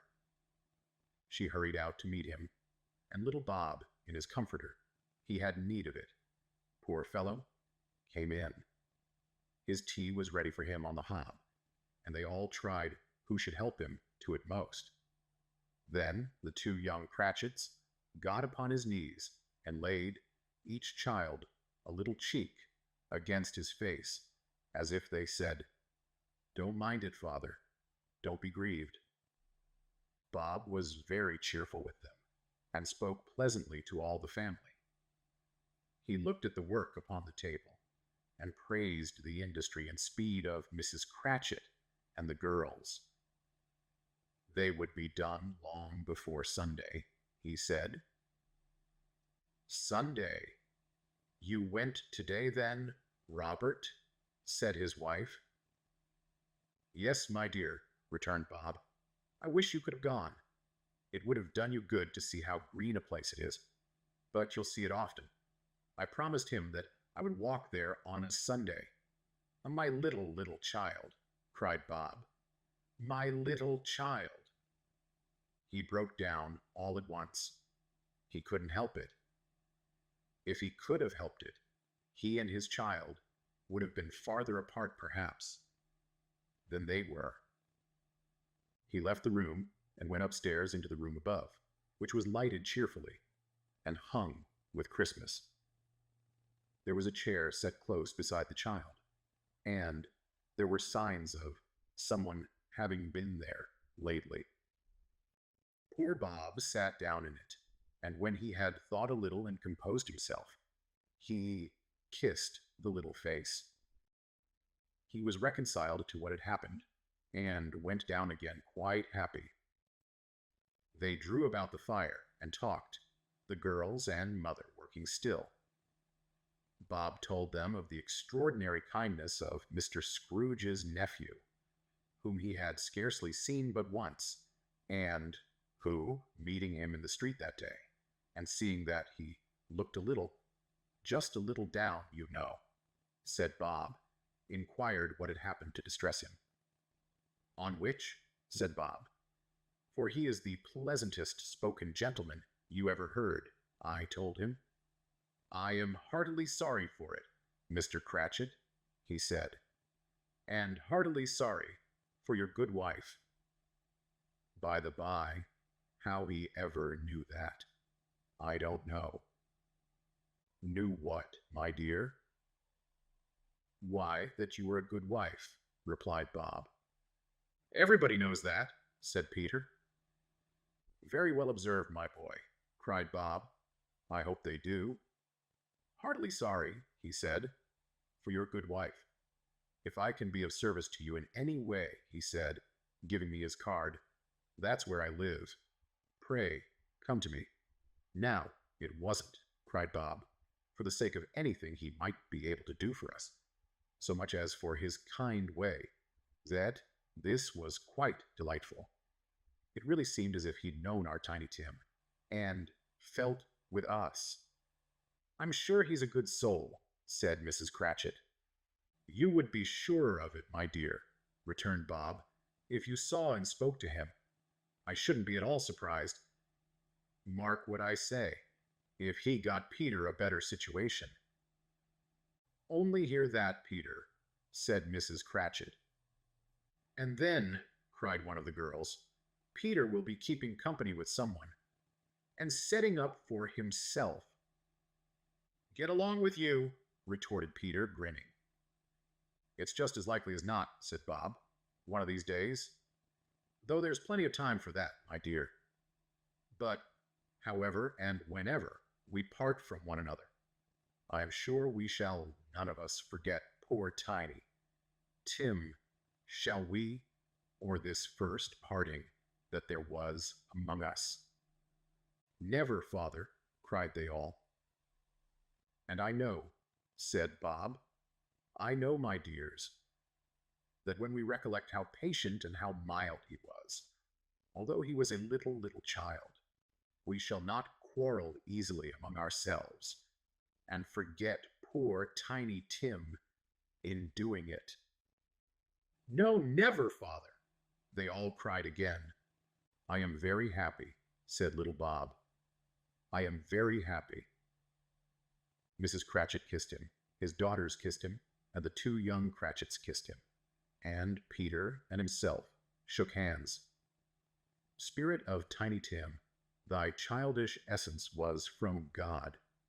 Spectre, said Scrooge, something informs me that our parting moment is at hand. I know it, but I know not how. Tell me what man that was, whom we saw lying dead. The ghost of Christmas, yet to come, conveyed him. As before, though, at a different time, he thought, indeed, there seemed no order in these latter visions, save that they were in the future, into the resorts of businessmen, but showed him not himself. Indeed, the spirit did not stay for anything, but went straight on, as to the end just now desired, until besought by Scrooge to tarry for a moment.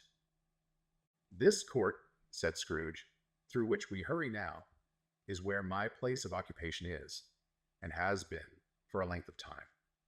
I see the house. Let me behold what I shall be in days to come." The spirit stopped. The hand was pointed elsewhere. "The house is yonder," Scrooge exclaimed. "Why do you point away?" The inexorable finger underwent no change. Scrooge hastened to the window of his office and looked in. It was an office still, but not his. The furniture was not the same, and the figure in the chair was not himself. The phantom pointed as before. He joined it once again, and wondering why and whither he had gone, accompanied it until they reached an iron gate. He paused to look round before entering. A churchyard. Here, then, the wretched man, whose name he had now to learn, lay underneath the ground. It was a worthy place, walled in by houses, overrun by grass and weeds, the growth of vegetation's death, not life, choked up with too much burying, fat with repleted appetite. A worthy place. The spirit stood among the graves and pointed down to one. He advanced towards it, trembling. The phantom was exactly as it had been, but he dreaded that he saw new meaning in its solemn shape. "Before I draw nearer to that stone to which you point," said Scrooge, "answer me one question. Are these the shadows of the things that will be, or are they shadows of things that may be only?" Still, the ghost pointed downward to the grave by which it stood. "Men's courses will foreshadow certain ends, to which, if persevered in, they must lead," said Scrooge. "But if the courses be departed from, the ends will change. Say it is thus with what you show me." The spirit was immovable as ever. "Am I that man who lay upon the bed?" he cried upon his knees. The finger pointed from the grave to him, and back again. "No, spirit! Oh, no, no!" The finger still was there. "Spirit!" he cried, tight clutching at its robe. "Hear me! I am not the man I was. I will not be the man I must have been but for this intercourse. Why show me this, if I am past all hope?" For the first time, the hand appeared to shake. "Good spirit," he pursued, as down upon the ground he fell before it, "your nature intercedes for me, and pities me. Assure me that I yet may change these shadows you have shown me by an altered life." The kind hand trembled. "I will honor Christmas in my heart, and try to keep it all the year. I will live in the past, the present, and the future. The spirits of all three shall strive within me. I will not shut out the lessons that they teach. Oh, tell me I may sponge away the writing on this stone." In his agony he caught the spectral hand. It sought to free itself, but he was strong in his entreaty, and detained it. The spirit, stronger yet, repulsed him. Holding up his hands in a last prayer to have his fate reversed, he saw an alteration in the phantom's hood and dress. It shrunk, collapsed, and dwindled down into a bedpost.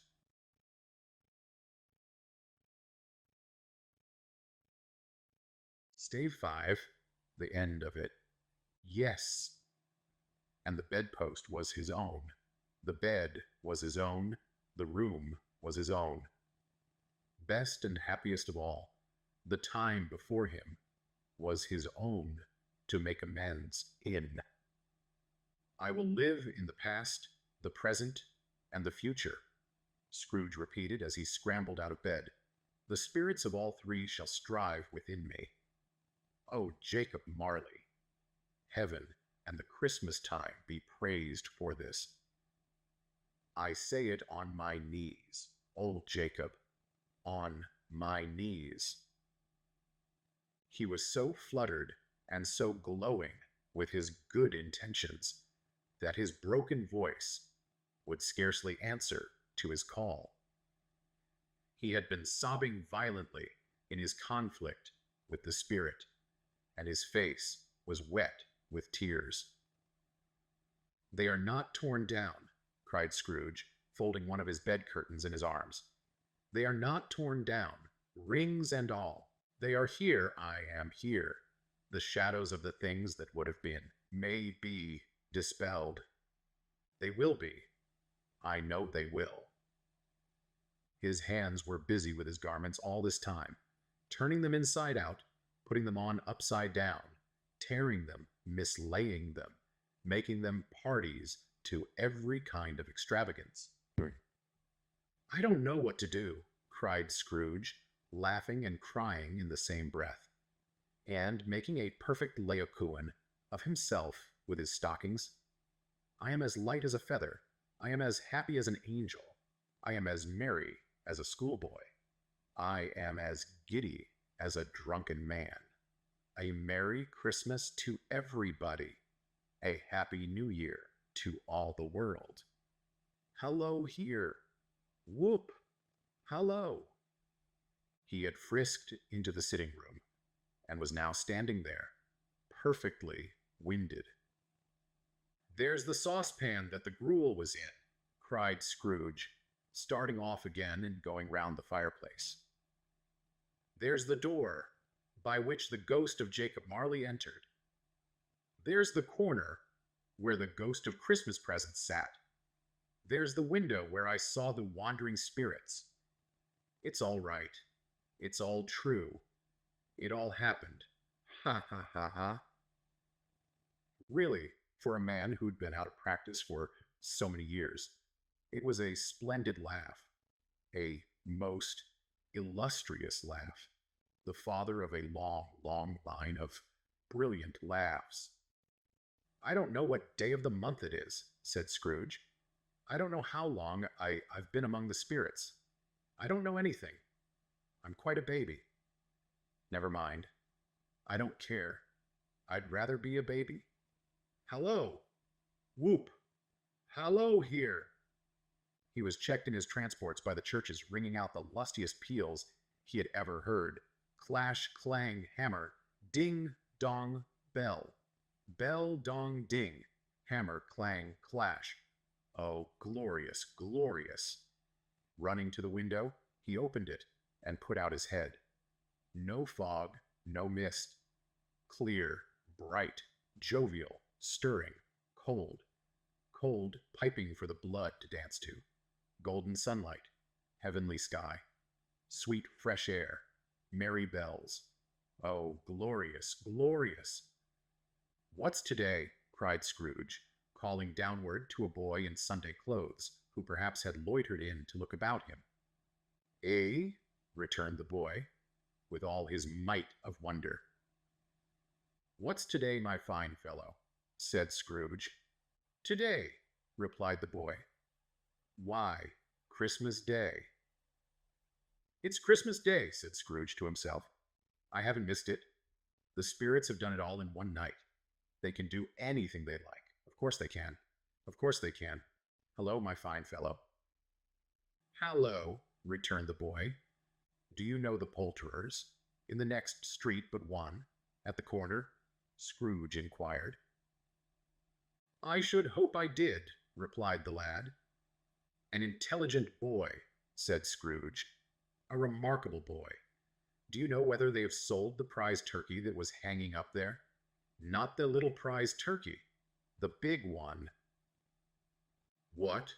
The one as big as me?" returned the boy. "What a delightful boy," said Scrooge. "It's a pleasure to talk to him. Yes, my buck." "It's hanging there now," replied the boy. "Is it?" said Scrooge. "Go and buy it." "Walker!" exclaimed the boy. "No, no," said Scrooge. "I am in earnest. Go and buy it, and tell them to bring it here, that I may give them the direction where to take it. Come back with the man, and I'll give you a shilling. Come back with him in less than 5 minutes, and I'll give you half a crown. The boy was off like a shot. He must have had a steady hand at a trigger, who could have got a shot off half so fast. I'll send it to Bob Cratchit's, whispered Scrooge, rubbing his hands and splitting with a laugh. He shan't know who sends it. It's twice the size of Tiny Tim. Joe Miller never made such a joke as sending it to Bob's Will-Be. The hand in which he wrote the address was not a steady one, but write it he did, somehow, and went downstairs to open the street door, ready for the coming of the poulterer's man. As he stood there, waiting his arrival, the knocker caught his eye.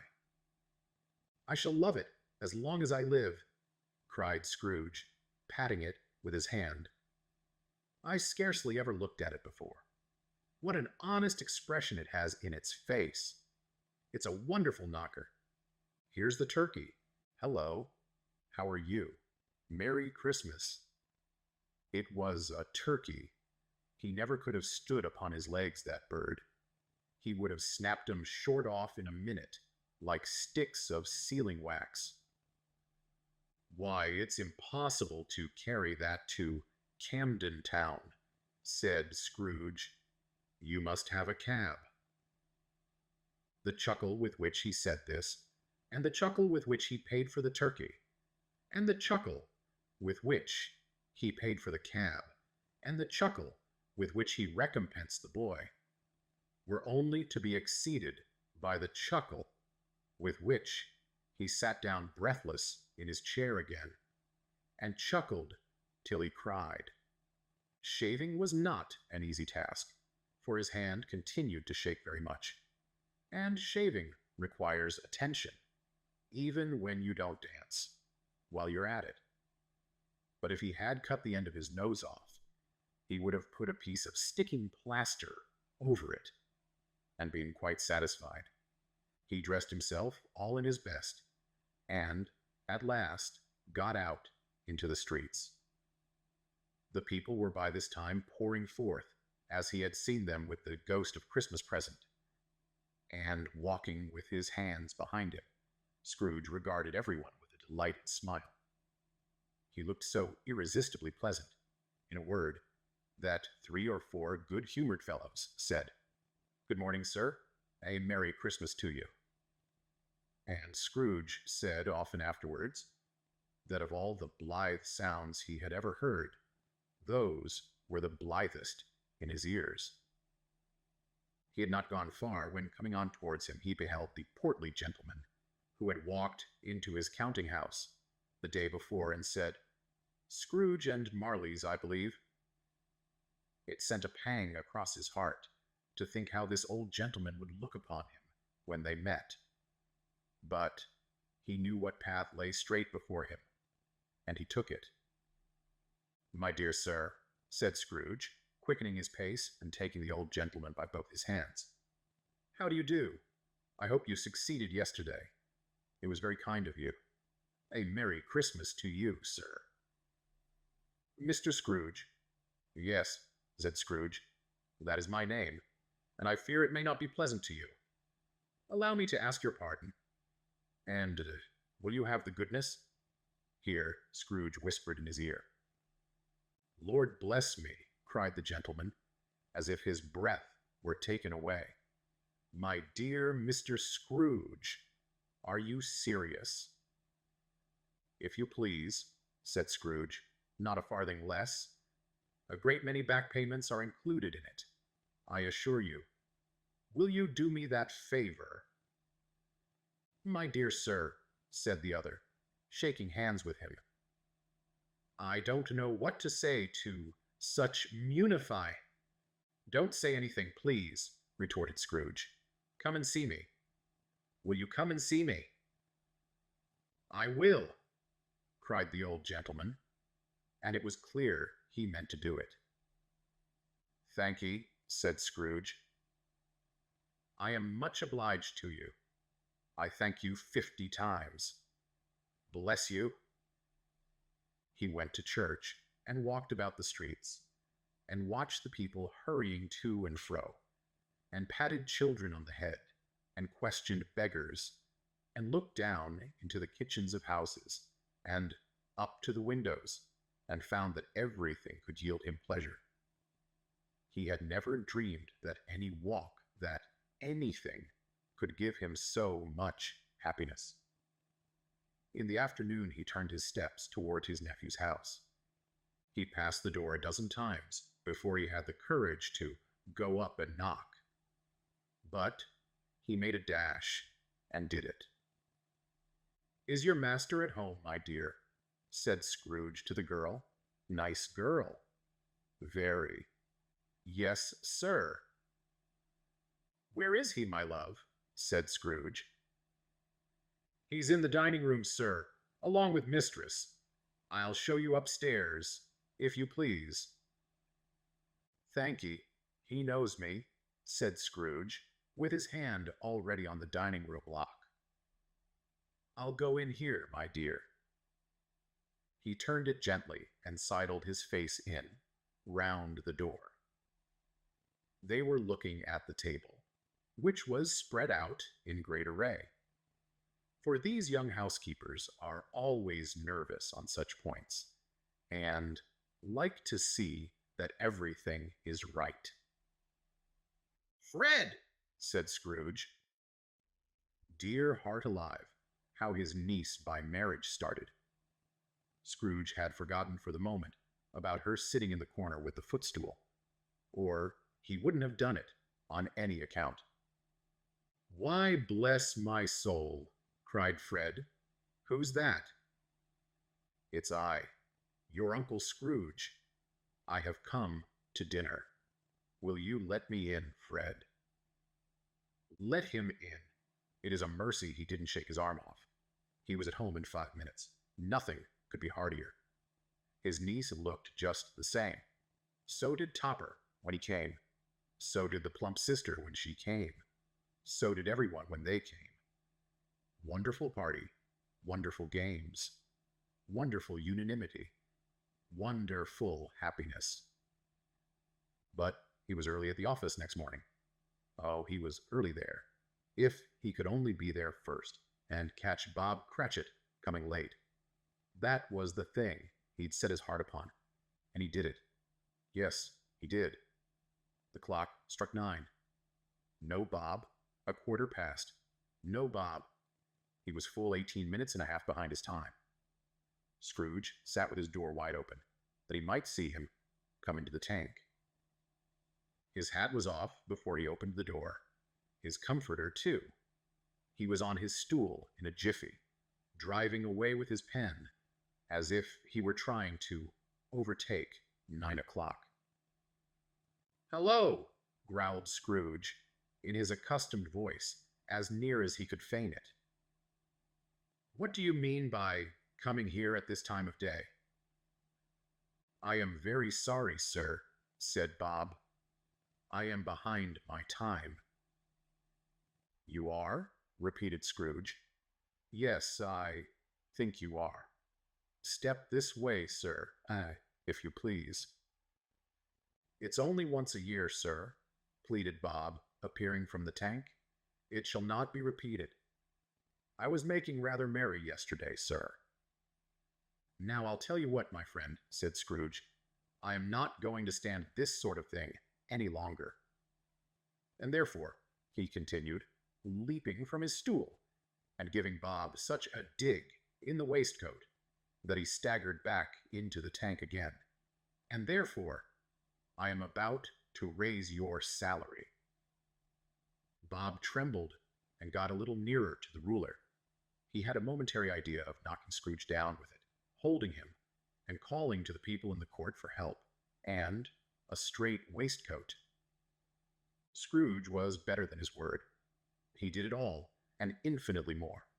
And to Tiny Tim, who did not die, he was a second father.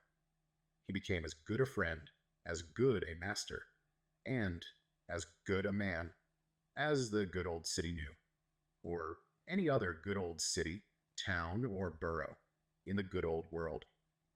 Some people laughed to see the alteration in him, but he let them laugh and little heeded them, for he was wise enough to know that nothing ever happened on this globe for good, at which some people did not have their fill of laughter in the outset.